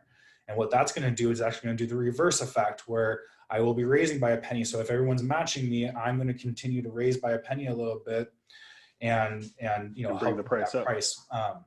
But like Grant said, 99.9% of our listings are using a match strategy. Yep. And again, guys, like, you can get creative with strategies. If it's overwhelming and you're busy, like, keep it simple. Most of what we do in terms of controlling what we do in peak season is by manipulating the minimum price. Like, we'll hold our min up to where we hope to sell it at. And if it sells at this price, okay, we're good. Like, whatever, it happened. And, maybe we could have made a little extra money. And then as we get into the peak season and we're seeing what's happening and kind of gauging what we think is going to happen in the next couple of days or weeks, then we start dropping our min down to try to start catching the buy box and taking what profit we can get. And for those two, and talking about match too, is like, don't follow, if the price is tanking, don't feel like you need to start taking a loss to do that. Like Grant, we've talked about this before. We have inventory, about a third of our inventory sits where our competition is priced below our minimum price. And that doesn't change. That percentage doesn't grow. It's always been around 30%. And we've seen, if you go back and look at historical data, prices do rebound and come back up. And then for those of you who want to steal the buy box and come and turn and burn, I mean, more power to you. Right, we can't. Yeah, we can't change that, but it's you're just causing prices to tank. So yeah, it's just advice. I mean, we can't collude, right? We can't sit here and try to manipulate the market like Amazon does. We're not that big and powerful. So what I love about that we'll go to jail, and Bezos will go to a private island. So. Right. Well, it's funny though. I mean, you have an item, we're talking about, price tanking and coming in and stealing your buy box. You have an item that's, for the last 2 years has been selling for 85% ROI and a very fat net profit. And what happens is you get one person who decides to, price it that way and be aggressive. And then you just, now you've lowered something that historically is sold for a great profit down to like a 20% ROI. Yep, and 30%. It happens. It happens. It's fine. I mean, if that's how you want to run your business, go for it. Like, that's why we set our min price at $1.50 minimum net profit, and we set it and forget it. We really don't come back to stuff unless it's been in our store. And I'll show you again some screenshots to help you kind of see what that looks like. If it's been in our store for 6 months or longer, and we don't see an opportunity for it to improve over the next short period of time, then we'll consider liquidating at a loss. But even then, I mean, some inventory is going to sit in your store for a while. It is what it is. And so we set our min at $1.50 net profit on like most, relatively inexpensive items. If we're looking at a pair of shoes, which are generally more expensive or just more expensive items, we'll be closer to that $5 net profit on our minimum price. And then as far as our max, we're looking at Keepa. We're looking at the average high price where there is velocity, right? When we're looking at sales rank or the offer count velocity, right? This is one thing, by the way, people talk about clothing and shoes and they don't understand how to buy clothing and shoes variations, and they're trying to use variation viewer and they're saying, well, there's no reviews. I don't know how, if it doesn't have reviews, it must not sell. No, look at the offer count. That's why I keep put it there, in my opinion. Like the offer count will, if you see the offers dropping, right, and there's no rank because you're looking at a variation, or maybe there's no rank because Keepa's not tracking the rank. Look at the offer count if it's being tracked, which most of the time it is. I don't even know if I've ever seen a graph that doesn't track offer count anymore. If you're seeing the offers drop, then that's a pretty good indicator of at least one sale. Now that offer might have dropped by one supplier, or by one seller, and that could have been 3 or 4 or 5 sales. So if you want to try, and it's really just kind of a feeling, right? It's not something that you can, it's not a perfect, formula. You're just going to have to do it enough and buy stuff and sell it and kind of get a feel for how it works. And then you can kind of almost just see it with, you can kind of gauge velocity. Somebody's chainsawing outside my, Yeah. Can you hear that? Can you hear that? If you guys can hear the chainsaw, you should put that in the chat. I'm curious to see if our mics pick it up. Somebody's having fun out there. They're blowing leaves or something. Okay. So Seller Central, guys, again, full transparency, just a quick screenshot. I know that, our inventory performance index is average at best. As of this screenshot, our stranded inventory is a little high. I think you can see that right here, 36 SKUs. So it's a little bit too high right now, and we need to go through and clean that up. I think it took this a couple of days ago. And that's kind of pushed our price, our performance down. How you get to this is inventory planning. And that'll take you to this section right here. Usually we're between, really, this is about the lowest we ever see our score at. Usually we're between like 519 or 520 and 540-ish. But I want to encourage you guys, like, again, just kind of understand your inventory and look for opportunities to, whether you need to liquidate stuff. You can look at your inventory age, and this will tell you, how much are you going to pay in storage fees? How long has it been there? And that'll give you, it's just a good opportunity for you to kind of look at stuff and see how long it's been there and figure out what you might need to liquidate or at least review. A lot of what we're liquidating right now is just retail arbitrage inventory from last year. That's still just hanging out and lingering. And sometimes we just, if it's bunk or the listing is bunk, like we don't mess around with trying to fix listings, guys. Like we really don't. If it's bunk, we'll just pull it back and we stick it in our eBay store, because pretty much everything sells on eBay too over time. And our eBay store is relatively small. I'll show you a screenshot of that. And it gets stuff out the door. So definitely spend some time in here. I wanted to show you the FBA inventory age chart down here. Okay. So 77 roughly % of our inventory is has been there for 0 to 90 days. Okay. And again, this is everything we've talked about. Like, this is what we do. And most of our inventory is within that first 3-month window. And then we have 8% that's in the 3 to 6 month range. And then we have about 15% that's 6 months or older. And some of this is online arbitrage. And a lot of this, like pretty much all of this, well, actually all of this is retail arbitrage, this 4%. And I would say at least half of this, the 181, sorry, I'm saying this, but I don't know if my cursor is going to get recorded. So 181 days to 365 days, about half of that 10% of inventory is probably retail arbitrage also. The point is with the strategy that we're talking about, with the things that we do in our store and how we set it up, it all sells pretty quickly, right? Most of it will be gone within the first 90 days. Okay, and really within the first month. Yep. And if you're doing retail arbitrage, don't go too deep. It's too easy. I will raise my hand. I look at that 365 day plus, and I just like, because it's all stuff that I bought. And it was because this is why I love OA, because I can actually limit myself, and I don't feel tempted to go too deep on items. We were buying items that, you see it at every single store and you start buying more because you're just like, oh, that's profitable.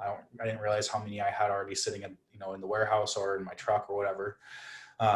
The other thing too that you might find with like clothing items and why what we have this older inventory, parent ASIN gets deleted, then all these child ASINs become orphans, and they're kind of, you might see them if you're into shoe and clothing, all of a sudden you see this rank, could be holding like a 60,000 rank, and next thing you know, it's up to like, a million or, a million plus. What we've actually recently done, and we're starting to see, is when we pull that inventory back out, before it goes to our eBay store too, we'll double check it again to see if there's another listing, a new listing that was created, that we can go back and list on, because like I said, the parent ASIN gets deleted, all these child ASINs kind of go off into a nowhere place. So. Yeah. And I'm sure there are more technically savvy, efficient ways to handle it than the way we're doing it. But what works for us is what we do. And I would also say, we've had questions, and I think Taylor had talked to somebody too that was, struggling with retail arbitrage, going into the Walmart clearance aisles and doing all that. Like, we get it. I did that, back in 2015, that was what I was doing, was clearance aisles, and was like, man, I can't find enough inventory. Like, how am I going to figure this out? What I started doing is sourcing Tuesday morning, especially the toy category, Marshalls, TJ Maxx, Ross and Burlington for clothing and shoes, right? Nike, Under Armour, Adidas primarily, a lot of active wear, a lot of shoes. And then also the toy categories in those stores are usually pretty good.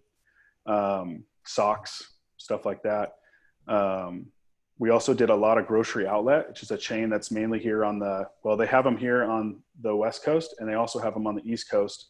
And there's other stores like them. I can't think of what their names are for some reason. But there's other, grocery liquidation and cosmetic and shampoos and stuff.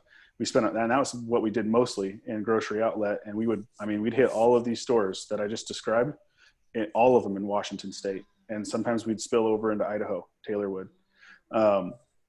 And so, there's a lot of opportunity with retail arbitrage. You just kind of have to know where to go. Obviously, this year is kind of weird because, I think you can go to the stores, but you obviously have to wear a mask and stuff, which is fine, whatever. But if I hadn't got into the clothing and shoes and stuff and got into the price off stores, is what I call them, for like the cosmetics and stuff. And by the way, Taylor figured out cosmetics and shampoos and lotions and potions at Marshalls too, I think it was, or TJ Maxx. Yeah. You started sourcing that there. And how he got ideas for that, by the way, is through OA Cheddar leads. He's vetting those leads and he's seeing brands that are doing well. And then he would see them inside. Oh, crud. I don't know what just happened there. I really got to figure out how to use this computer, don't I? Turn off the hot corners. Yeah, I got to figure that out. And so anyway, so there's lots of opportunity with retail arbitrage as well. But you definitely need to, I would say, it's going to be hard if you're not doing clothing and shoes. And that's pretty much how I figured out. Talked to other guys, and they were doing hundreds of thousands of dollars a month with retail. And I'm like, retail arbitrage. I'm like, what in the world? So I hit them up on Facebook, friend them, have a conversation. How are you doing that? And they would tell me, and then I would go and execute it. Okay. All right. I think we're ready to move on from this slide. Okay, so eBay liquidation, guys, there's plenty of ways to liquidate. Some people just give their stuff away, but we don't do that. We like to squeeze the lemon and get, basically every piece of inventory that we buy finds a home somewhere. And if it doesn't find a home on Amazon, it'll find a home on eBay. This just shows you the last 90 days, $3,800. We have 93 active SKUs. It's pretty much always around that range. And this could be stuff that, we send into FBA and it's restricted. It could be stuff that we have in FBA, like clothing, for example, or shoes that, the listing goes dead or something's wrong or just quit selling. And we just have to, bring it over to eBay and get rid of it. And we do okay. We at least get, good, I would say we're definitely taking a loss on eBay, but we're getting a good percentage of our investment back, 50% or higher, I would say in most cases, of our investment back. And we can put that back into our store. Again, this is another thing. It took me a while to finally take advantage of eBay and to liquidate. I had so much stuff, and I was like, I got to figure this out. I got to do something different. Of course, you're like, okay, I got to create new systems. I got to learn new processes. I got to manage another account. Well, you eventually just end up doing it, and it pays off, and it's worth it.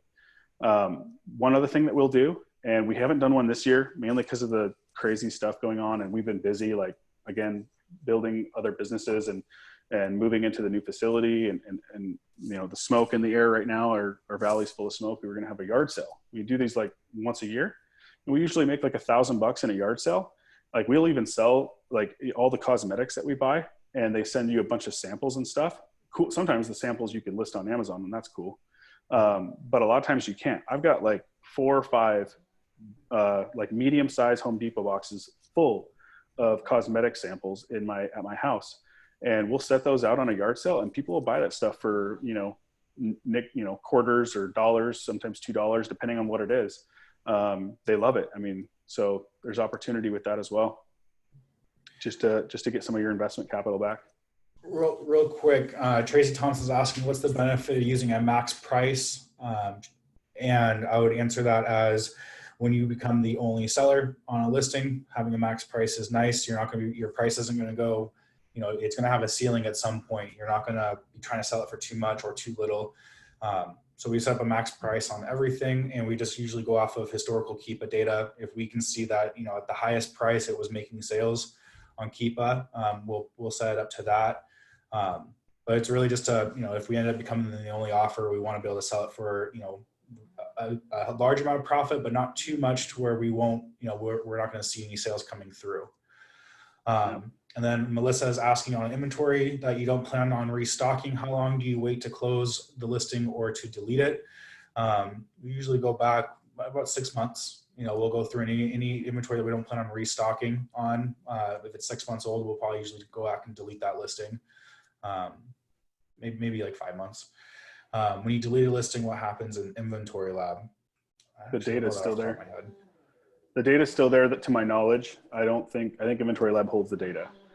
I could be wrong about that, and if I am, that would be disappointing, because I want that in there. But no, the Inventory Lab, you delete listings, it's not going to, like, for example, like your profit and loss, I can confirm that. Like your profitability reports, your SKU profitability reports, like none of that's going to go away. It's still there. So you shouldn't have a problem with that. Perfect. All right, we're good. Cool. All right. So bookkeeping and accounting, you guys, I wanted to share this source with you because, you know, when I realized, okay, I'm going to do this business like for real, and I'm not just, you know, it's not just a hobby anymore. I knew I needed QuickBooks. I needed good accounting and good bookkeeping and stuff like that. And I found this gal named Anna Hill. She owns this group called Accounting We Will Go. She's a really cool lady. And she basically, I think she was an accountant. She might even still be a licensed accountant. And she's also an Amazon seller. So she's merged both of those skill sets together to basically teach people how to account for their, you know, how to keep good books, how to file their end of year, you know, federal tax, all that type of stuff. And so she has a free course. If you go to her group and check out this pinned post right here at the top, or this announcement, she has a link to this QuickBooks Online Quick Start Guide. And that'll get you started with actually running like a QuickBooks accounting. And then she also has several courses that you can pay for that go into really in-depth stuff. This is how I figured out how to, and this is probably the reason why we really started digging into this. And by the way, we did buy the courses too. Like that's what, you know, at one point I was like, hey, wife, hey, Ashley, like I need your help. Like I don't have time to figure this out. Please study these courses. Like let's go buy these courses from Anna, study them, and let's start, you know, legitimizing our business and our bookkeeping. And so that's what she did. She went on and she started learning. And I think Anna Hill, she did in the past, I don't know if she still does, but she'll actually, you can hire her or her team for bookkeeping, and they'll actually help manage your QuickBooks for you and help set them up for your CPA for the end of the year. So there's a couple things I want to highlight before we move on. I'm not going to go into any depth in this because I personally don't do this. The way we're set up right now is Ashley's learned the skill of managing the QuickBooks in terms of categorizing transactions. And there's probably some other things in there that's very surface level of what she does. And then we hire our accountants to do the bookkeeping, and they actually will go through and basically reconcile the books on a regular basis and make sure everything's on track. And then they also put together our tax filing for the end of the year. Now, when you're filing your taxes at the end of the year, well, the first thing I want to tell you is have a reseller permit, file for state sales tax refund. Okay, we talked about that earlier. that you should, you know, you don't have to pay tax in most cases, or you have to pay tax, but you don't have to, you can get your money back. And then you want to have a solid federal tax filing plan. And that really comes in and having good bookkeeping. And by the way, guys, like there's very certain, like simple ways to do this that don't go into as much depth as actually having QuickBooks and stuff. And if, like, I would just tell you, like, don't freak out and feel like you got to figure this out between now and the end of the year. Like, but you want to figure it out like soon. If you're really serious about doing this business, but if you're just dabbling and having fun, like don't stress out. But I would encourage you, like, if you don't set this up or don't already have it set up by 2021, like really work on this and get it figured out. But you want to have a solid plan. Again, having good books is important. But one thing that some people don't realize is Amazon, depending on how much sales you do, they're going to give you a 1099K. That 1099K is going to reflect the sales that you made on Amazon on your account. What it doesn't reflect is your actual revenue. And I think this happens to sellers, and this is one of the things that Anna teaches, is if you claim your 1099K sales at the top and you're not using your summary report to reconcile all those Amazon expenses out, and there's a strategy to it, then you're going to way overpay on taxes, because you need to pay on the revenue you made after Amazon took all their capital, all their cash, right? Not your sales volume, okay? You got to report your 1099K, yes, but then you got to start subtracting with your summary report, using your summary report to extract all the expenses out that were Amazon related. And then you got to extract your cost of goods sold, compare that to your cost of inventory purchased, and so and on it goes. So really this is just kind of a quick, like, hey, make sure you're paying attention to this and you're not, going to pay taxes on the 1099K report. Dan says, "Oh my gosh." I know. I was like, I don't know. It's just kind of like the stuff no one likes talking about. And I think a lot of sellers just wing it, to be honest with you. But you'll probably lose money and overpay on taxes if you're just winging it, or you'll underpay and get in trouble. So I do have a question here. Okay. Do you close out monthly reports on Inventory Lab? What do I need to do? What do I need to know about that? And then perfect timing. Do we close out monthly reports? Yeah. I don't know what that means. Or are those summary reports? Are those summary reports is what? Yeah, the summary report is inside of Seller Central. I actually have a document. It's a hybrid of stuff that I learned from Anna Hill that essentially teaches and breaks down how to basically reconcile your 1099K with your summary report. But you get your summary report from inside of Seller Central. And that document essentially breaks that all down. So if you guys want that, like you need it, I'll share it with you privately, and you can take a look at that document and use it when it comes to the end of the year and figuring that stuff out. But I do believe you got to make sure you have your cost of goods. There's some stuff you want to make sure, some figures you need to pull from your system, like the 31st of December too. I would say honestly, guys, like this group right here, Accounting We Will Go, is a wealth of information and knowledge. Like, take some time and just research and study. One of the things that I did in the early part of my career when I knew nothing is every chance that I got, I was on my phone and reading through Facebook groups that I had, found like this. And I would just read the threads. I would read the query, what was somebody asking? What were they talking about? And then I would read all the comments, right? And a lot of times it didn't make sense to me. I'd be like, what are they talking about? But I would still read it, and I would read all of the conversation that happened below in that thread. And interestingly enough, what would happen is 6 months down the road, 2 months down the road, a year down the road, something would come up and I'd be like, oh, I remember reading something about this. And what it really gave me was the ability to ask the right questions to get answers. It taught me how to know the question that I needed to ask to get the answer I needed, right? And sometimes it would resonate and it would stick, and it was something, and the content that I would consume was stuff that I could apply right away. And other times it was stuff I would have to like I'd have to go back to and be like, oh, I remember something about that. And I think it was in this group or something like that. And then I'd start researching and finding the answers I needed. So I would just encourage you to do that. Like be a sponge. I don't do that like I used to, because now I'm very diversified in terms of what I focus on. Whereas Amazon was like my sole thing. But I could tell you, like, if I was sitting on the toilet, I was on my phone researching, it didn't matter. I would lay in bed. Like I was addicted, and it helped me learn really, really quickly. I know it's kind of crude, but it's true. Like every waking moment, I'd be at work and be like, I had a bathroom break. And it was really more like research time, So, all right. So hopefully, I don't know if that helped or not, but all right. So sell through and investing. I just want to talk a little bit more about this. I think I hit on this in one of our other calls before we opened up the cart for Cheddar Black. But the idea here is when I was doing some coaching with some other folks back in 2017, 2018, the question that would come up is be like, I want to invest more in my store, but I'm not really sure how much to invest, and how do I know what those results will create, right? And so there's a way to figure that out, and you have to kind of know what your current investment is into your business system, right? Into your inventory system, not just in your, there was a time even when I did this is a mistake that I actually made. So it kind of comes from experience. I would come in and I would look at like my Amazon fulfilled inventory buy cost, and I'd be like, okay, cool. I got $56,000, in stock buy cost. And so if I add another $25,000 to my business, I'm going to have a 50% increase in my store. Well, then it wouldn't work. Right. And I'd be like, what the heck? What am I doing wrong? Again, just not knowing what I didn't know.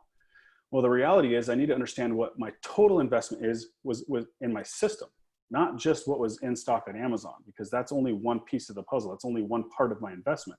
If you look here in this equation, my Amazon fulfilled buy cost is $56,750. Well, then my inbound buy cost is $18,600. My merchant fulfilled is $500.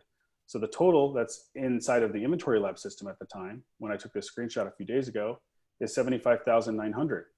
Well, then I also got to consider, well, what do I have on order, right? What's in processing in the warehouse and all that. Currently, that number is about $25,000 that I just pulled from stats right now. So and not to mention, if I have a big pending payout sitting right, or a bank account balance that's inventory capital. Okay, well, how much money is that, right? So what's my pending payout less my expenses? What's my bank balance? Add all those numbers up. Okay, that's what you have invested into your store, right? It may not be invested. It might not be in stock at FBA right now, but it's part of your system, right? And so the point here is that out of the $100,000 that I have invested into my system, only 56,000 of it is actually in stock at FBA right now. Okay. So I have to, now I know that for me to add 50% to my sales or to increase my inventory by 50% in my store, I don't need to add $25,000 or $28,000 to my system. I need to add $50,000 to my system because I have $100,000 total currently invested. So if I add 50 in, that's going to fill all the reservoirs by 50%. Right? So I hope that makes sense. It's just a way to really look at how much do I got in my business. And if I take this percentage, if I take this amount of money and add it, and I'll just tell you guys, and I've talked about this before, some people think that they're going to get into Q4, they're going to get into peak season and a miracle is going to happen and their sales are going to double by just doing what they normally do because it's Q4. Well, no, if you really want to have a blast off for Q4, you got to invest more capital into your store. That's how you do it. And the reason why it's a safe bet is because Q4 has high velocity, more sales, lots of opportunity. The market is shifting and changing. And so you kind of have this safe opportunity to invest more capital into your store and take advantage of it and have a big November, a big December in sales velocity. Okay. So, and this also comes into the profit equation too. So down here, I took the sales from this year so far. This is taken, I think, yesterday or the day before. And the net profit. Again, I know people don't like to show anybody this, but we're in a private. And I would just ask guys, by the way, if you're watching the recording or, you're on here live, I would appreciate if this conversation and these types of stats about my personal business like really stays in this group and in this family. I don't really want my personal information like spread out. This is like, again, I don't know any other sellers that do this. So in terms of just kind of showing you the truth, everybody likes to show you big sales, but they don't like to show you how they lost a bunch of money. I sold $100,000 in 2 days, but I lost $25,000 because I had to liquidate before Christmas, you know, and I made a bunch of guesses that didn't work out. Because everybody likes to talk about the wins, but there's always like there's almost an equal number of wins and losses, right? And then there's ways to protect yourself by being wide and shallow and not making too many assumptions. So anyway, guys, the average sales per month over the last, I think I just went off of August back because I don't have a full month in September, is 98,875. And the gross profit, I call it gross, you see it's net here, but the gross profit or the net after Amazon related expenses comes to about 16,981 per month. Then I got my other expenses like various softwares that I'm paying for, which isn't too much, you know, any debt liability that you have, any team expenses that you have, and all of your, you know, materials and stuff that you're buying. One of the cool things about OA is a lot of materials in terms of boxes and stuff is free, but tape, poly bags, stuff like that, warehouse expenses, whatever kind of comes into the equation. Again, stay lean so that you can capture as much of this for yourself as possible. So I hope that makes sense. Again, and this is the other idea too, is like, this is my performance, right, over the last year. And I know that I pretty much had this figure invested into my system for the last, well, really for several years. Like I haven't really changed this, other than in previous Q4s, do a big bump, cash out, pay off the loan, we're all good. But this system, this $100,000 is generating this for me right here. So if I were to add another $50,000 to my system, another 50% more capital, right? Then I could take, you know, this 100,000, just under 100,000 average per month might turn into 150,000 average per month. And this would, you know, you'd add about $8,000 to this figure, okay, to my profits. So it's just the idea of like, I want to make more money. How do I give myself a pay raise? Okay, this is what I have to do that in terms of this system. Hopefully that helps. Okay, guys. So deep dive number 1 and 2, we went over a lot of stuff. Like this is gone actually longer than I was expecting. We're about 2 hours in. What I want to do on the next couple calls, like I said in the previous slides at the beginning of this presentation, I want to do 2 more deep dives, and you guys can kind of pick the topic. And what we're going to do is I'm going to create a post inside of the Cheddar Black group, and y'all can essentially go in there and poll, you know, and vote on what topics you would like to go into more depth on. And I'll also give you guys the ability to add topics. So if you have certain topics that you'd like to add to the list and let the rest of the community, and maybe we can discuss that too on some other topics to add to the list. And then you guys can all vote. And then that'll give me some kind of, a little bit of feedback on like what you guys really need to know more about. Instead of just assuming like, hey, I'm going to teach you guys, you know, how to do this strategy or show you guys stats from previous years and how we've sold stuff. But I want you to actually tell us like, this is what we want to learn more about. We need more help on this. So some ideas would be, and if you guys have other ideas that are above and beyond this list, like drop them in the chat and we'll add them to a list, Taylor, if you can copy and paste those into a doc or something. And if it makes sense, we'll add them to the poll. But, you know, we can talk about Christmas sourcing Christmas chunks and really go into detail on how we source, you know, looking at Keepa graphs, really breaking things down. Maybe we can go through Amazon out of stock flips and show you some of those and just really how to read Keepa and what we're doing to read Keepa. We can look at, you know, some toys, we could look at a couple clothing items, etc., and really kind of help build your understanding of Keepa. So maybe that's, you know, because again, I think that's a big aspect of sourcing is Keepa is like the #1 tool. It's the history, it's the data that we're using to make decisions. So we could do that. We could talk about the buy list and the orders and the returns reconcile system, right? Which maybe we can do. And by the way, we can maybe do 2 of these in one call. It just depends on how the voting goes.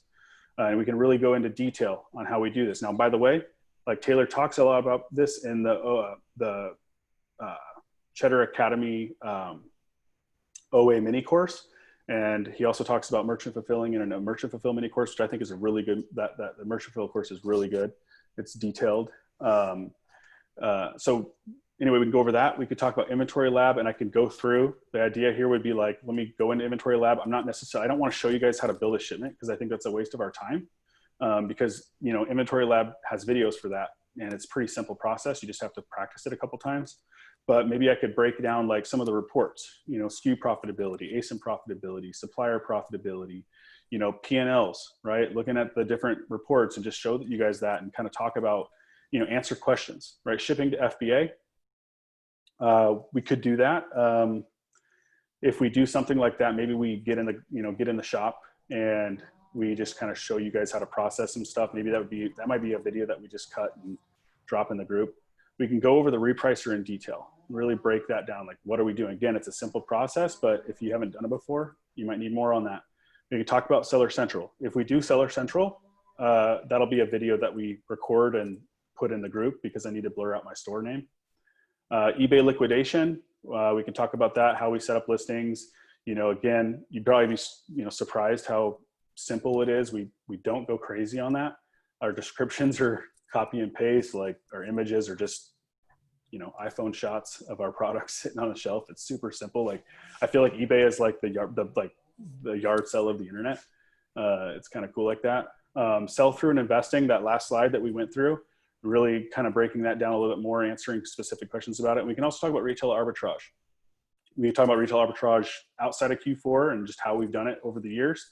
And we could talk about it when it's Q4 specific and give you some tips and strategies and just help you kind of build up your mindset for going in the stores and doing retail arbitrage. So anyway, these are some ideas I have on things we can break down. Obviously, we want to, you know, transition at some point. And if you guys just want to talk about Q4, we need your feedback on that. We'll just dig into Q4 and we can just, you know, skip all this stuff, right? Because we already kind of went over it and there's a lot of information out there. So it's all stuff you guys can figure out anyway, to a certain degree. So that's pretty much it. I'll move it to Q&A and let Taylor jump in. I gotta use the restroom pretty bad right now.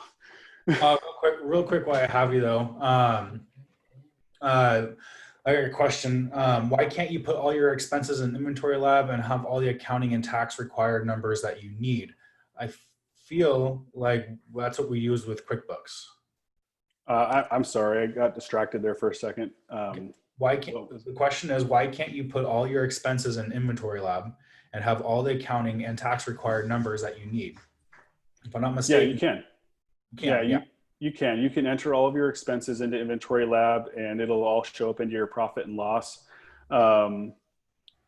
There are some other reasons, and I can't really, man, it's been a long time since I was like in the trenches on the whole QuickBooks stuff. But yes, I mean, you essentially can do that. You absolutely could. That's a simple way. And that's exactly right. It's a simple way to handle it, right? There are some benefits to QuickBooks that I really can't answer right now because it's been so long and we've been doing it now for like 4 years. And Ashley, my wife, handles all that. So, but yeah, in the beginning, that's exactly what I did do. And yeah, you could too. Yeah, you can go to the bathroom. I think I can handle some of these. Oh, I can hold it for a few more minutes. Okay. First of all, guys, this is going to be, this recording is going to be put into the Cheddar Black Facebook group. So if anybody who's wondering that, can we go over how, this is just really more of a recommendation. You can add this as a poll, but somebody want to know how we can go, if we can go over more and how to file for sales tax refunds more, and to go more in detail about that. We can only talk about our own state and how that works for us. So each state is different. I'd say consult a CPA.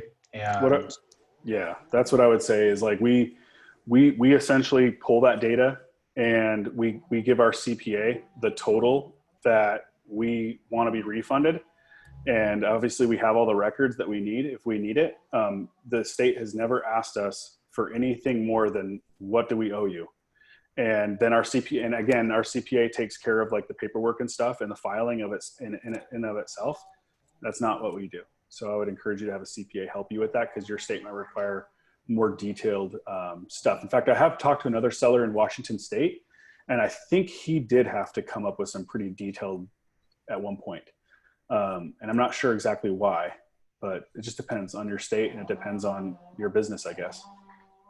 I think what the state's also going to do too is look at your, they're going to look at your business. There's probably some level of looking at your business and how big it is and stuff like that, and understanding what your business is. And I think once they kind of get it, they're like, oh, okay, well, this makes sense.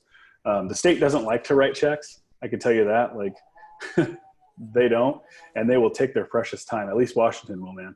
Sometimes it takes like 3, 4, 5 months for them to find, oh, you're in the queue. Okay. Well, we've been in the queue for like a half a year, but okay. It was mentioned that, about posting the Excel top templates. We'll post that, and then I have it written down here that we will. We need to probably pin post that 2019 post, make it easier to find. So we'll guys, give us a little bit of time, because after this call, we're probably gonna go get some food. It's about 1 o'clock for us, and we started this at 11 a.m. And I know I'm hungry, and I'm sure Grant's hungry. Yep. One of the products on the chunks list, image was changed last night. How do we contact Amazon to get it changed back? You can go to your inventory, edit listing, and you can submit a change there under images. If you want to do it that way, I'd say when the item gets to you, if you don't want to go through all that hassle or try to figure that out, when the item gets to you, scan the UPC. If it's a UPC match to that listing, double check it. It might have new packaging. If it's a bad image, then we normally, you guys, like Grant said, we don't go and try to fix Amazon listings. We post online, stuff like that. If it does mean having to go on eBay, but a lot of times or another listing some way. And then if anybody has any other questions now, do you list on Facebook? Seriously. This won't be normal, I hope. No, it won't. Do we list on Facebook? No, we don't. Not saying that that's probably a great place to list. You're going to not be paying fees. Most parts should be free. But yeah, we don't. It's not a bad idea to do it. We live in a smaller town too. Probably in a bigger city. Grant, is your headphones plugged back or unplugged? Oh, mine are plugged in. I'm assuming maybe it's gotten louder. They're like right next to our building. I want to mute your mic. It's starting to come through on my end now too. But yeah, if we lived in a bigger city or close to a bigger city, Facebook Marketplace would probably be a lot easier for us too. But we don't want to deal with meeting people in person. And you can't offer shipping, but there's also sites like OfferUp, and other apps that you can use too if you don't want to go on through eBay. We built the system for eBay. We find that it's, it works for us, and like I said, if it works for us, we're going to keep on going with it. Guys, go hide in the bathroom. Joke. Other than that, guys, I don't see any other questions popping up, so we'll probably wrap it up. Oh, right here, Mark asked, hey guys, privately, okay, well, maybe this is a private thing. Hold on. Okay, Mark, you can go ahead and private message me, and we'll talk about that a little bit. You can figure that out. Other than that, guys, if there's no other questions and I'm not seeing any coming through, we're probably going to wrap it up right here.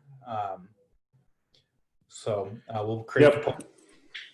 We'll create the poll in Facebook, and so if there's any more stuff that you guys want us to go more in depth on, please add to that poll. Check it. Make sure you check the answers before you add a new post, just in case there's somebody already asked for it. So you can just go upvote that, and then we'll do our best to tackle those. So awesome. Thank you guys. It was good having you, and we'll get that stuff done, and we'll get the next webinar scheduled. Well, it's scheduled, but we'll get it planned. All right.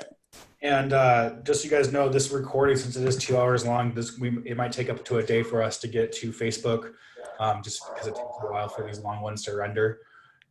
So be patient with that, and you will see that here shortly. Cool. Have it ready. Sweet.